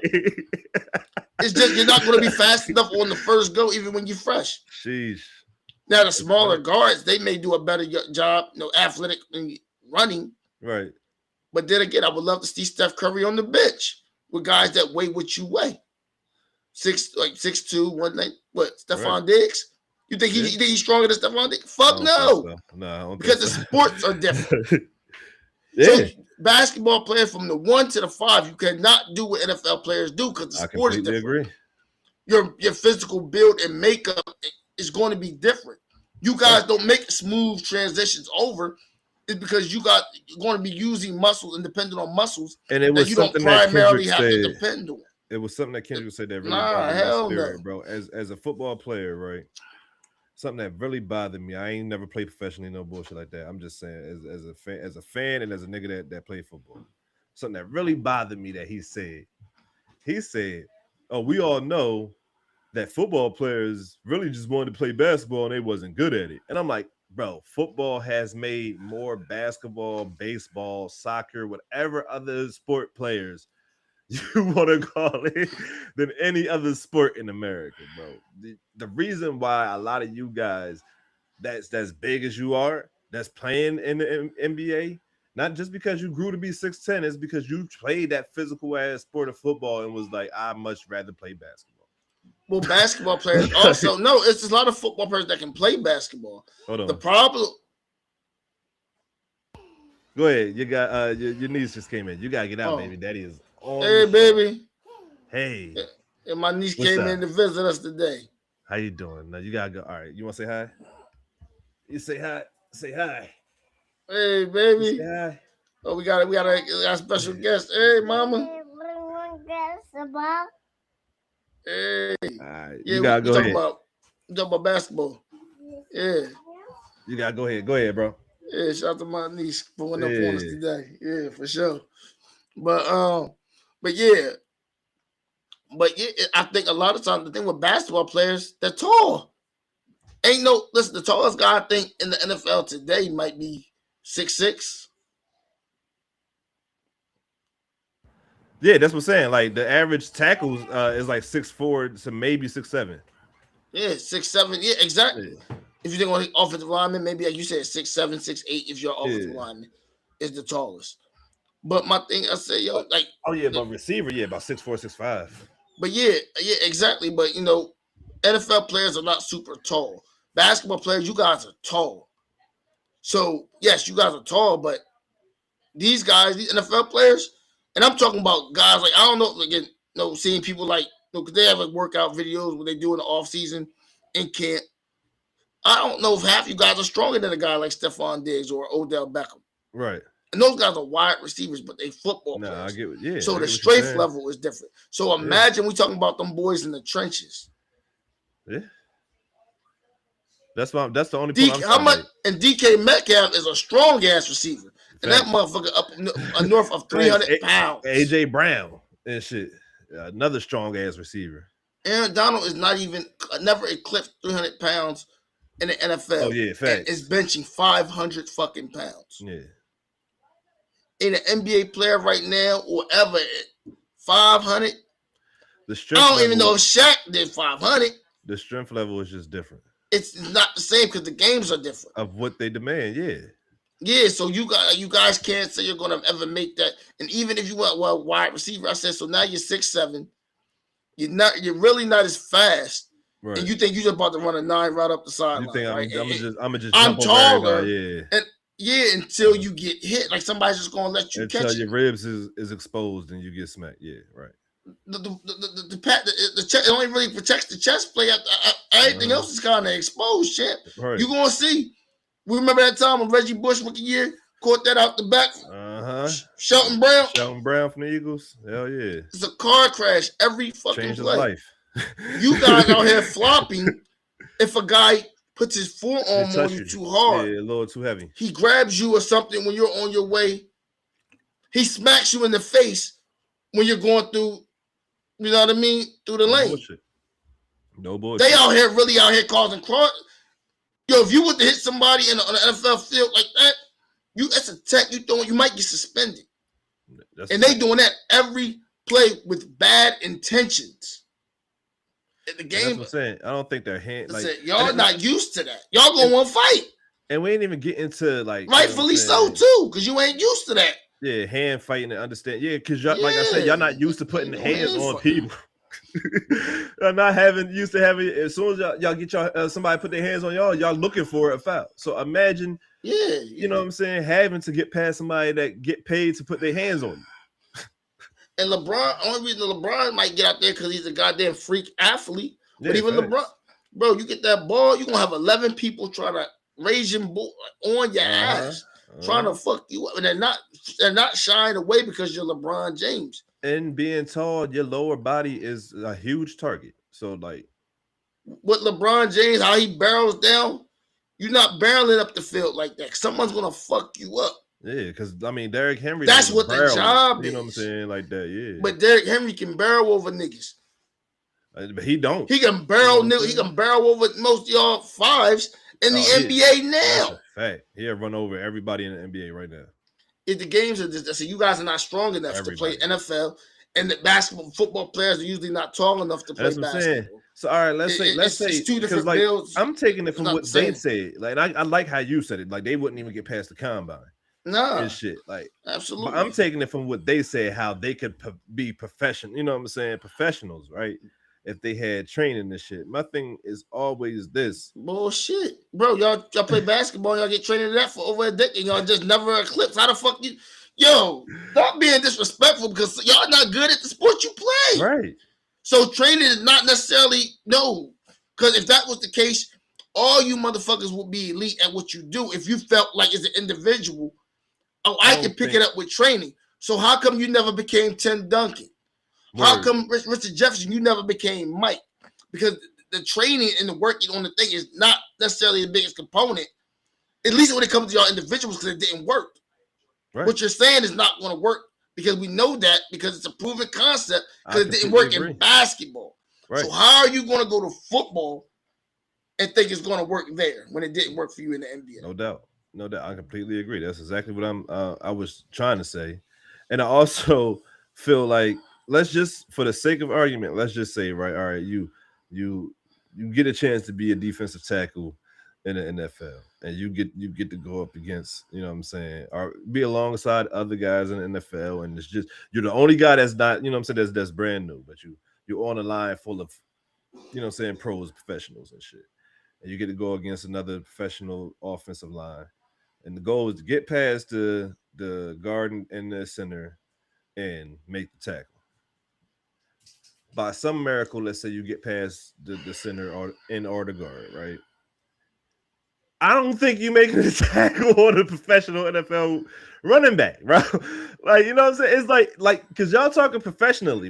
I'm not even talking about y'all guys going to a training camp or, like you said, the combine or even receiving training from professional NFL training. I'm not even talking about none of that shit. I'm talking about exactly what you guys said. If you had the training, you would be this, that, and the third in the NFL, right? Or you could play this, that, and the third position in the NFL. This is what entails with these like defensive tackle in particular. You have to get past at least the center and or the guard, right? And then you would have to make the play on the ball. And like I said, by some miracle, you get past these guys and you don't get stood up at the line or pancake or squash, you know what I'm saying, or some shit like that. You get past these guys. There is zero chance of you making a tackle on a professional and running back and shit. I'm sorry. Like, you're not going to break down. You're not going to get low. Like, you're not, you know what I'm saying? You're going to look to try to tackle a guy like any other big nigga would by, like, you know what I'm saying, just wrapping their hands around them up top, and they're going to make you look stupid. Like, I just don't think that there's any logical way that, and I don't feel like there's any logical way that an NFL player can just transfer over to the NBA and be effective. You know what I'm saying? Like, so I think y'all gotta really start respecting these sports and shit, because it's not as easy as you guys make it out to be. It's not just you being big and pushing past a nigga. How you gonna tackle somebody when half y'all have trouble getting around picks? See, and then mind you, when y'all doing this shit, y'all got shorts and a jersey on. So now you want to throw pads and a helmet? Right, yeah. The pick is the least of your problems because what happens when that man, you don't keep your head on the swivel and he take your fucking head off because you can't stay in front of Shady McCoy. And I wasn't even thinking Shady. I'm thinking just running the mill. But think about it. And it's going to be mad picks, right? Yeah. Because it's mad niggas trying to block for him, whether it's receivers, tight ends, whatever, even a quarterback. Right.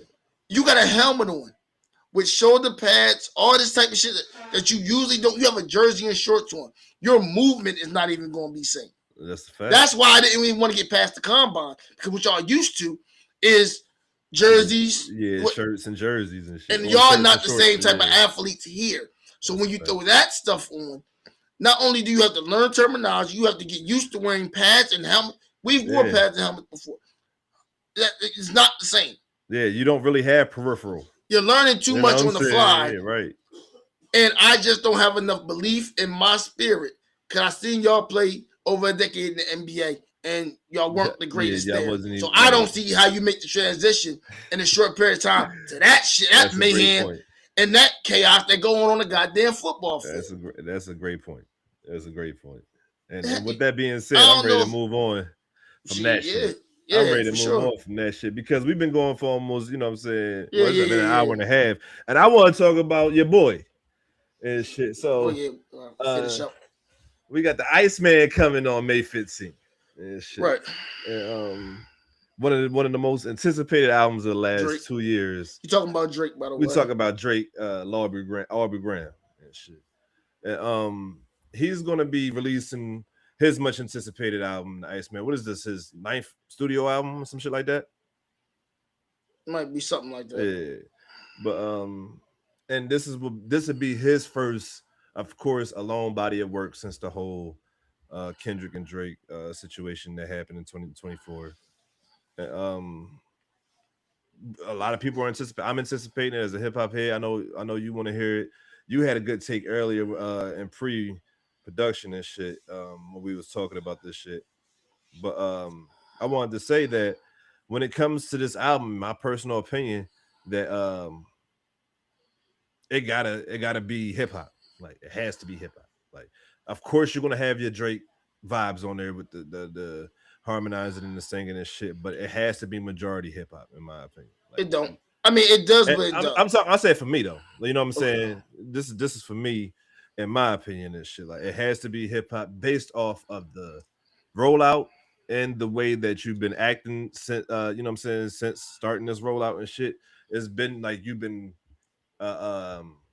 pointing that it's going to be more hip hop based. It's going to be, you know what I'm saying, more shit talking, slick talking. It's not going to be sad Drake and shit like that. Like you've been laying the little bay leaves, the little, you know what I'm saying, seeds to say like I'm going to be on my demon time. Allegedly there's a Scary Hours that might Scary Hours 4 that might be dropping either before or after the album and shit. So he has another episode of the Iceman series that's supposed to be streaming the day before the album drop.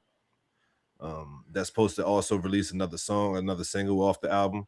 The first single off the album, if I'm not mistaken, is What Did I Miss? And, that was released 2 years ago. And, I know he had a song where I think either Yeet or Central C and shit. I'm not sure if that was necessarily for Iceman or not, but it was also featured in one of his streams, the Iceman streams and shit. So every time he normally do an Iceman stream, we normally get a new song that comes out of it. So this is the last stream that we're getting from the Iceman before the album drop. And like I said, I think it's very anticipated, rather if you're a Drake fan or not. I think a lot of people is anticipating to see how this sounds, or you know what I'm saying, what's the vibes that he's giving. Of course, everybody want him to speak on what's been going on in the last 2 years. I want to ask you this, though. Do you expect him to speak? I expect him to throw not necessarily shots towards it, but do you think he's going to speak on the lawsuit in any way on the album? I think he might throw like subs towards the lawsuit. He'd throw a bar, like, you know what I'm saying, towards it. But do you think that he might, you know what I'm saying, is there any focus in his mind? Because of course a lot of people are expecting like shots at Kendrick and all the people that was coming at him over the last 3 years or so and shit. So I mean, because everything, like I said, everything that he has been posting and everybody in the OVO camp that's been posting when it comes to the Iceman shit has all been like, you know what I'm saying? Like we on revenge or we back at it, you know what I'm saying? It all felt like it's supposed to be on some hip hop shit. That's what I'm saying. Like, I don't want to hear too much. I'm expecting, of course, a song or two, maybe even 3 of Drake, you know what I'm saying, doing what he would do. But I'm expecting this shit to be on some rapidy rap shit.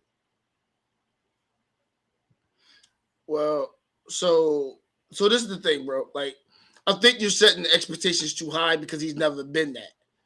He's never been that, so you're never gonna get that. I mean, so if you're looking, nothing was the same. Was the last time I felt like he was really rapping his ass off on the album? He was very singy. It was very much Drake. Which is the one that had Tuscan Leather and all that shit on there? That's the one with songs like Too Much on there, bro. Yeah, I mean, I'm saying I feel like that was a nice band, like, but I feel like this album, nobody is expecting it. Nobody wants it, in my opinion. Like, well, no, I just think we can't have expectations of. We got to look at the guy in front of you, right? So I get what you're saying. What Cole and Kendrick do is not what Drake does. Right. You have to look at Drake for what he does. He makes hit records. That's what he's done. He's at an unprecedented rate of that. So you have to look at what he does consistently and expect, okay, so this is what he's done consistently for over 15 years. So this is what I can kind of figure an outline of the album is going to be. It's going to be very introspective. It's going to be very singy. It's going to be very poppy at certain points. It's like, because this is what he does. So I don't expect him to go derail all the ways. You know, I'm gonna just do a straight up boom bap Nas. I'm not saying it in that aspect that it's going to be like pure hip hop. I'm saying I'm expecting way more rap than pop or singing on this. But now he's going away from what he does, though. You're not going to get that much rap. I mean, we didn't watch him go away from what he does on plenty of albums and shit. Like which one? The House Parties album that he did. Right, but you know what I'm saying? Yeah, but he ain't doing. What was it? Nevermind. Honestly, Nevermind or some shit like that. Yeah, but he ain't doing no. He ain't gonna do no super rap album. But I'm not saying that's not what I'm saying. I'm saying like I'm expecting him to rap more. I'm not saying it's supposed to be like super boom bappy or hip hoppy. I'm expecting like him to be rapping a lot more on this album rather than full songs of him singing or full, like, you know what I'm saying, shit like that. He, like I said, I'm expecting maybe 2 or 3 songs on there where he even might be singing and shit. And I think the rest of the songs on there, even just by the names of the titles, you know what I'm saying? Now, of course, he's playing on the Iceman trope, you know what I'm saying, on all the track titles and shit like that. But I'm just expecting like a little bit more because like everything's supposed to be harsh and shit like that. So I'm expecting a little bit more rap. That's all I'm saying. Not boom bap, not you coming out here just giving me lyrical miracle spiritual. I'm talking about just him actually just rapping more and shit. Like I don't expect as much singing on this album as previous albums and shit. He didn't even sing that much on, for me at least, for All the Dogs and shit. So like I think that this album is just going to be a lot more bars given out from Drake. That's what I'm saying. Like I think that we're not going to get, and I don't think that we should. Like I said, the way he's been promoting it in my eyes is like, no, I'm talking some shit like this time. And shit. Like, so I think all that being said, I'm gonna be doing probably a live reaction to it and shit. I don't know if Jay gonna be available for it or not. It looked like he having some type of technical difficulties over there. Can you hear me? Yeah, I can hear you. But with that being said, though, like I said, I'll probably doing a live reaction for it and shit, just because, like I said, if the big 3 driving, I'm going to be reacting to it. We did the GNX reaction, we did the goddamn fall off reaction. We got to do the Iceman reaction. Yeah. But yeah, so I'm not expecting this to be Drake's last or final album either, because that's why I'm getting vibes like that too. Like people making it seem like this is like some type of crescendo on his career. Like I think this is just another album for Drake. I think he just used the Iceman persona or Iceman vibes to just, you know what I'm saying, sell or promote the album and shit. You know what I'm saying? Like he got like a type of theme with every album. I think this is just the next theme and shit. I think my thing with Drake usually a lot of times is don't give us no whole bunch of filler songs. Like if this is what you do, you making no records, like make the records. Make the records. I think he actually raps. He raps actually a lot, I think. You know, I mean, he does do the singing thing, but it's just like sometimes like he raps, but sometimes like the tempos is different on them joints. Right. Like the beats are a little like, he may got some Afro beatish stuff. He may have some stuff that's more like kind of like pop, almost like the beats are like a little bit more faster, but he's still rapping. Right. It ain't my favorite stuff. I actually prefer him usually on slower beats rapping, me personally. So allegedly there's 13 tracks on the album. I think that's perfect. I always felt like 13 tracks on the album is like the perfect number. Mm-hmm. So apparently, I don't know if this is 100% true track list and shit. So, but the one that I saw, that they said was the track list and shit. It has 13 tracks on it. So, and if that's the case, I think that's good. That's palatable. I think when you do that, you can't afford to have filler tracks like you say and shit. So that would help 13. Out. He definitely won't have too many. So he should get right to some records. So right, yeah. So I think he'll be good, man. Yeah. I think it'll be a good joint. I think it should be good, especially based off, like I said, it's 13 tracks. It should be a nice, concise album. I think it should be really solid. Yeah. I think that he don't have too much room to experiment or play around if you're going to be doing 13 tracks. So like that, I think my theory even proves itself even more for real. Like, yeah, how great can you be at what you do? Like, I don't expect Kendrick or what J. Cole does or anything that they do. I just expect Drake to be, good at being Drake. And I think we're gonna get songs like the Drake songs. I mean, there's supposed to be a song with him and Tory Lanez on there. You know what I'm saying? It's supposed to be songs with him and hold on, who's this? I can't see the name no more.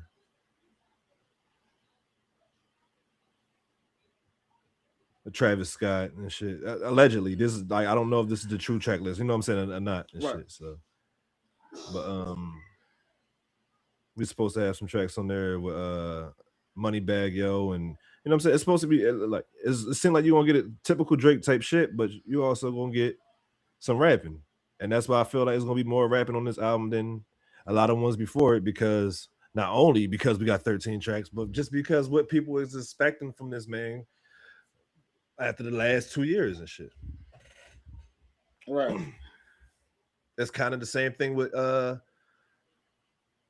Cole when it came to the fall off. Like, people were just expecting this. I don't think he got as much pressure as Cole to deliver when it came, because Cole was like, this is gonna be my last album and all that type shit. Right. But I think that's kind of like the same way. Like, people has been anticipating this joint for a while now. So it's like, you're gonna have to pretty much deliver. Now, if you're a Drake fan, he's going to deliver no matter what. Like, even if the album is good or not to consensus, if you're a Drake fan, he's going to deliver in your eyes and shit. Right. But as a person that's not, like, I'm not 100% a Drake fan by any means, but I do like hip hop and shit. So if this nigga's rapping, I'm going to say he's rapping and shit.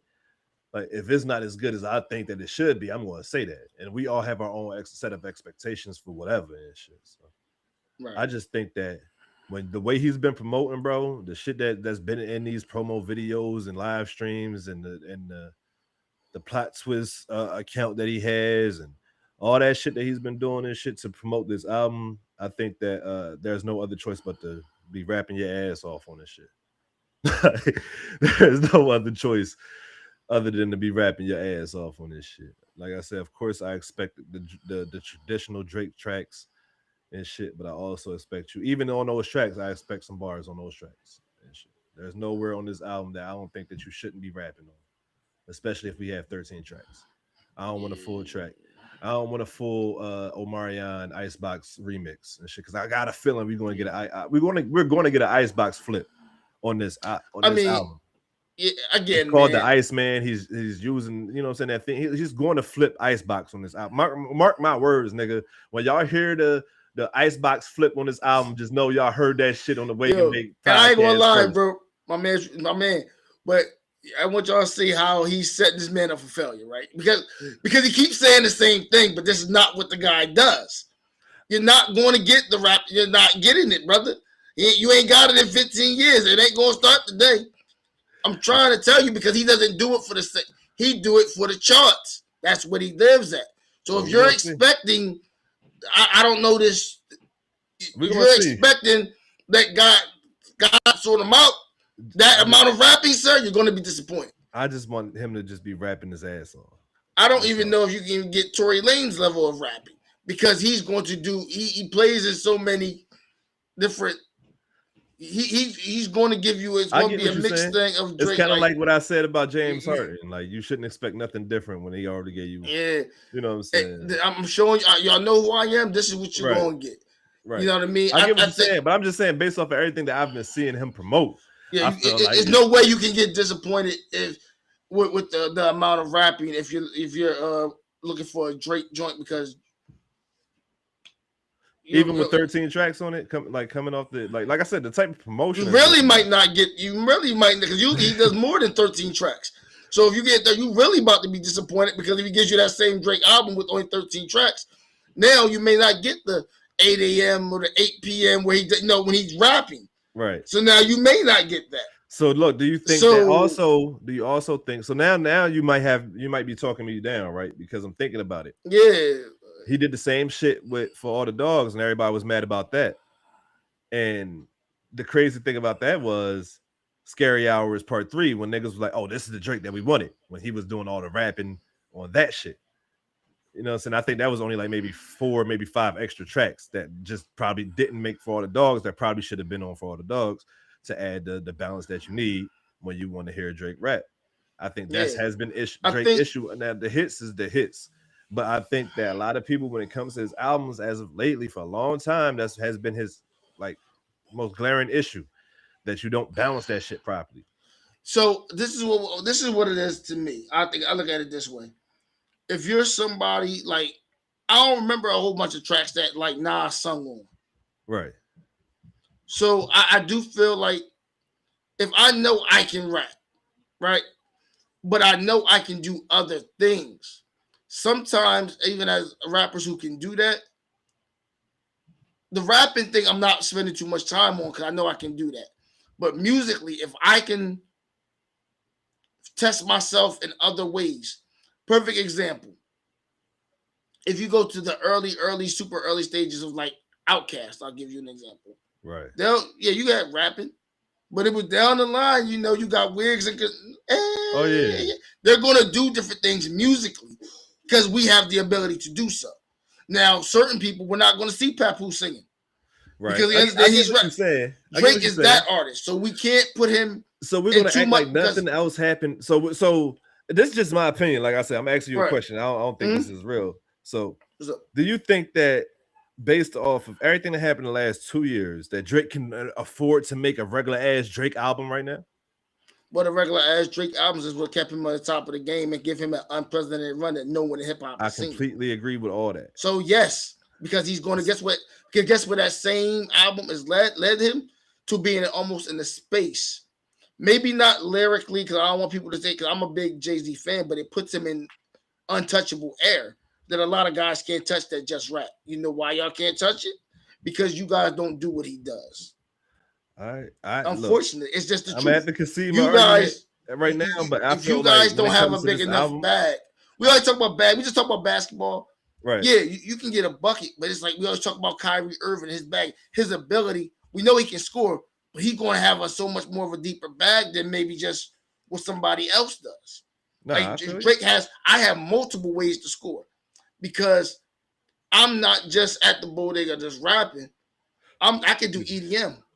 I can do pop. I can do. I'm just saying. I don't think anybody. I can do Jamaican. I think that would be a horrible decision to do that right now, especially like I said, the way he's been promoting this album. Like he's going to be on there rapping his ass off, and also all the shit that happened the last 2 years. I don't think people want to hear Drake do all the regular Drake shit. They want to hear Drake. I don't think. You know what I'm saying? Talk some shit. I don't think people who are like, I guess what the word would be casual. If you're not probably like, if you're a Drake, let's just say if you're someone who's a Drake fan, you're not tripping on that because you're just going to be happy that Drake gave you good music. So they're not going to be disappointed. It's going to be the people who are probably not as big a Drake fans that may be like, because again, it's in the air. Right. Okay, Drake may put something out that's, again, rappy and Drake, he did his thing. All the snippets you done put out, you've been rapping and shit. Yeah. So if you drop an album and we don't hear that much rapping on there, it's like, come on, bro. Like all these leaks and all this other shit that been coming out. But how much of these leaks did he actually confirm and say, yo, this is going to be on the album? Or did he put them out? Didn't confirm his diss track. Right. So we don't know what the hell that album. We don't know. The track list is not even out, so we don't even know what the tracks are going to be on the joint. The alleged track list. That's what I was saying. Like, I don't even know if this is even real or not. And motherfuckers can change their mind. Okay, so we've gotten records from Hov and Kanye and in the past that we think is going to be on the album, then things get changed. You know what I mean? So we don't know what the track list is going to look like. I just know consistently the vibes. This is what Drake. The vibes that he's been giving out with this promo run makes it feel like this is going to be some. I'm rapping on this shit. I just gotta go by people's history though, bro. But history has been longer than the actual promo run. This is what Drake is. I get what you're saying. But I just gotta go. Anybody that might feel that way based off of this promo run and based off of all the shit that happened in the last 2 years, anybody might feel like, oh yeah, he's coming out, he's gonna be rapping his ass off, and then it don't happen. I could understand why people might feel like, man, I ain't fucking. You know what I'm saying? Because at the end of the day, the vibes you've been given is like, we out here. Like, see, the last thing I want is Drake to be talking about, like, yeah, we on some gangster shit, and you out here in your emotions again. Like, that's the last thing I want, like, for real. Because it's like that shit don't match the narrative. Well, what he doing and what people want, is that the same thing? Those two things don't match your narrative, nigga. It's not matching the narrative that you're painting currently. Like, that's what I'm saying. Like, but musically, it does match his DNA. And he wants to win. Musically. Right. So, and we're talking about music. So, if we're talking about music and his DNA and music, and his music, never mind all that. People are performative. I ain't got time for performative. We just know what the DNA. I mean, one of them, I'm not lying. Tell me what I'm trying to lie at. To call an artist performative is crazy. That's what they're supposed to do. Yeah. So, what he does, so if we're talking about what people do, this is what Drake does. Am I lying? What give you false pretenses on his promos based off of what you think his album is going to be about? Because there's never been a time that his promo runs made me feel like his album will be different. But that's opinion based. I'm just telling you, my man Jamaican one day, he pop music one day, he UK the next day. I'm not lying about that. This is exactly who the fuck he is, bro. You're not lying. I'm not gonna gas I don't know what they expect on a Drake album, but sometimes tomorrow. They dropped the Outkast album. I don't know what they expect on that shit because these motherfuckers do country, bluegrass, hip hop. Goddamn, you don't know what they expect because their ability musically ranges a lot further than most hip hop. Or if you look to a Nicki Minaj joint, you're not. Yeah, she can rap, but you may shit because she has the ability to do that and be successful at it. So it's harder to put these people in a box when they have different ranges, different bags they're gonna get into. I'm not talking Jack Harlow with the hat. That's different. Because why can't he do that then? And you know what? It's so funny about Jack Harlow. You know what's so funny about Jack Harlow, bro? What? Like he got an album. His album. I was like, yo, he said it without saying it. Ain't nobody gonna pick it up. His album name is. Yeah. We picked that up. Yeah. Everybody picked that up. Come on, my nigga. Come on, my nigga. This is why the Jack Harlow thing doesn't work, or at least it's definitely in limbo. Because I never seen most Def Jack Harlow. I never seen Talib. Lice Jennings. Call that nigga Lice Jennings. I never seen this Talib Kweli version of Jack Harlow. Music no soul child and shit. Music no soul child. Right. This is what I mean. Like I don't know what that's about. I know Churchill Downs. So you Jack think Harlow was popping Jack Harlow? That's what we know. I don't know what he got going on with that. So you think Iceman Drake is just regular ass Drake? I mean, regular ass Drake. That's a very. I'm not saying that. I'm not saying that in a bad way. I'm saying that you think that there's no difference in what he's going to bring in this album compared to any other album before. Well, let me ask you this: in the albums of past before, because if he's on his ninth studio album, right. So that means we have 8 albums to go off of and various mixtapes. Right. Is he always giving you a wider rate? Is it more buffet, or is it I'm getting this off the menu, or is it usually a different array of things I mean, he gave you a full dance. He gave you a full dance house album. I think that's the only album that he ever gave you a full album of, like, you know what I'm saying. He gave you a particular range, a particular genre of music and shit. Of that as a rapper. It's giving Andre 3000 with the flute, my nigga. Like, this is not like you gonna give us some different shit. That's what we know about Drake. He's gonna rap, but he's also gonna do stuff that's mainly for mainstream radio.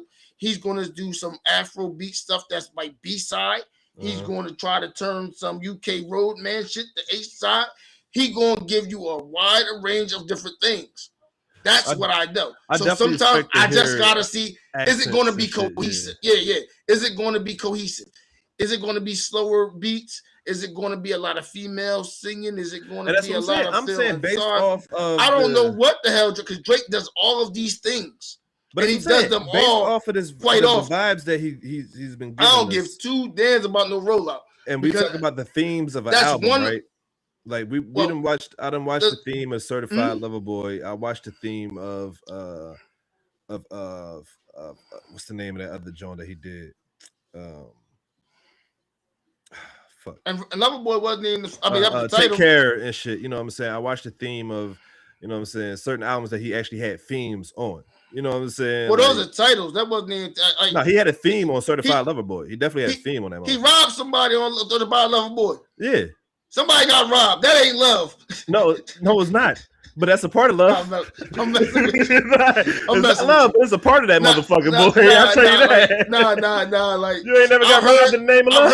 I've heard some of them saw him and Rick Ross did on Take Care. Yeah, he did the little Rihanna joint for sure. But everything, he gonna be all over the place, bro. That's literally the point. He's gonna give you as an artist, cohesive sound on. That's what I'm saying. As an artist, he's just transition. He's a lot bigger than just your average. I don't want to hear mad different. This is not a compilation album. I don't want to hear mad different sounds on every one of that nigga album. The compilation, damn the album. Yeah, but I feel like not in the sense of mean people, but just in the sense of nah. I'm talking about different sounds. Yeah. I think that he understands that he can't afford to do that shit, man. Like, you can still make the hits without having to make a London anthem and a goddamn. This is what I'll give you. So I think you'll be okay if the album is like Scorpion. You know what I'm saying? I ain't got no problem with that. I ain't got no problem with. But look, like I said, even if you're singing on that, I feel like you got to be talking some shit. You can't just be like you said. Like you can't have filler.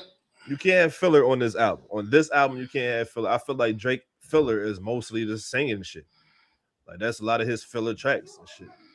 Like, so I feel like you can't just have that like that type of vibes on here. Yo, this guy crazy. Like, you can't have those type of vibes on here. Well, do we have a release date? Do we got a release date for Iceman? Iceman, May 15th, bro. May 15th. May 15th, like I said, the final Iceman stream is going to be on May 14th, where he probably more than likely will be releasing another single from the album. Tell that light skinned brothers to drop the project. I don't care about none of that. Let me just hear what it sounds like, bro. Like, all that, because that's what we doing it. You got my co-host all right. Man, just drop the joint, see if it's got all this other. You just gotta be out here talking with blocks of ice and stuff. You just gotta be out here talking some shit. I don't give a fuck about none of that shit. Like everybody like to say it's performative. Like I say, to call an artist and say all that shit the artist do is performing, this is crazy. He put a goddamn black house in the goddamn parking lot, had people climbing up and chipping at it. And it was chipping the rollout and all that shit. Yeah. Like, that is different. Yeah. I think he was in like Canada, Toronto. It was in Canada, yeah. That was, and I was like, hold on, this motherfucker just put a random ice joint. Yeah, had the ice block and the niggas. Everybody taking pictures. That's how he released the album date. You know, the release date. Okay, gotcha. Like, the people went inside and broke the ice and found the package that he had in there.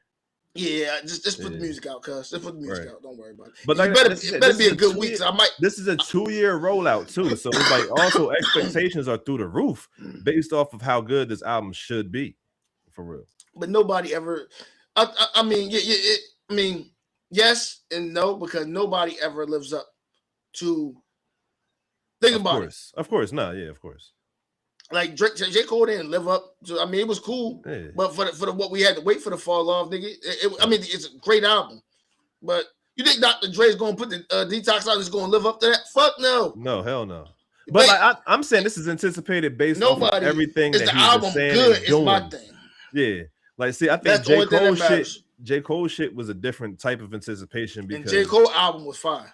Right, because we waited mad long for the follow off though, and we was to understand that this was his final album too. So that anticipation was a lot different than Drake's anticipation. So whereas though, like you've really just been promoting this album for the last 2 years since the Kendrick, since the battle stopped this shit. And like a lot of people just want to hear what you have to say over the last few years. I'm pretty sure this Iceman album that's coming out on May 15th don't look like the same Iceman album that you initially had in mind when you was working on it 2 years ago and shit. So. The problem is Drake, the whole issue with that whole situation, because he was doing something he had no business doing in the first place. That ain't you. You make songs, bro. That ain't make songs. That's how we got in this situation in the first place. He ain't New Jersey think he's slick. He trying to set him up for failure. Because last time he was out here trying to focus on something he was doing, that's how he got into this shit. That's how we got to the whole mustard and the Kendrick and not like us. That's how we got to that because you was acting. He's acting grown. No, you're not wrong. You're not wrong. You're not wrong. Listen, man. Just make the song. I just wanted to be a good album. I wanted to be a good album that we can listen to, react to. 40 need to be out there. 40 need to be out there like Ike Turner. Sing the song. Aubrey, sing the song. Facts. Okay. Let's just have a good album. I don't want too many subliminal shots at rappers. I'd rather you just be rapping your ass off. Don't be talking about nobody, girl and wife, because that got you in trouble before too. Keep getting you in trouble. That shit keep getting you in trouble. Leave these people's alone. That's the role now. Aubrey, sing the song. Sing the song, Anime. Sing the song. All right, just sing the song, Aubrey. And with that being said, bro, we gonna get up out of here. For sure. We gonna get up out of here. We appreciate everybody that joined us today, man. We gonna catch you next week. Hell, you might catch us throughout the week for real, man, because these playoffs has been crazy. So we might just pop through. We might. You know what I'm saying? Throughout the week, just to talk about what's going on. And we ain't even speak on, you know what I'm saying, the aftermath of the draft and how we feel about our teams, but even with the little rookie mini camps that just happened and shit like that. You still don't worry. Our guy not even practicing. He ain't going to practice for a good 2 years. All right, and with that being said, man, we are going out of here. Yo. We're gonna catch you guys on the next one. Remember always to stay fried, my friends. Peace and love.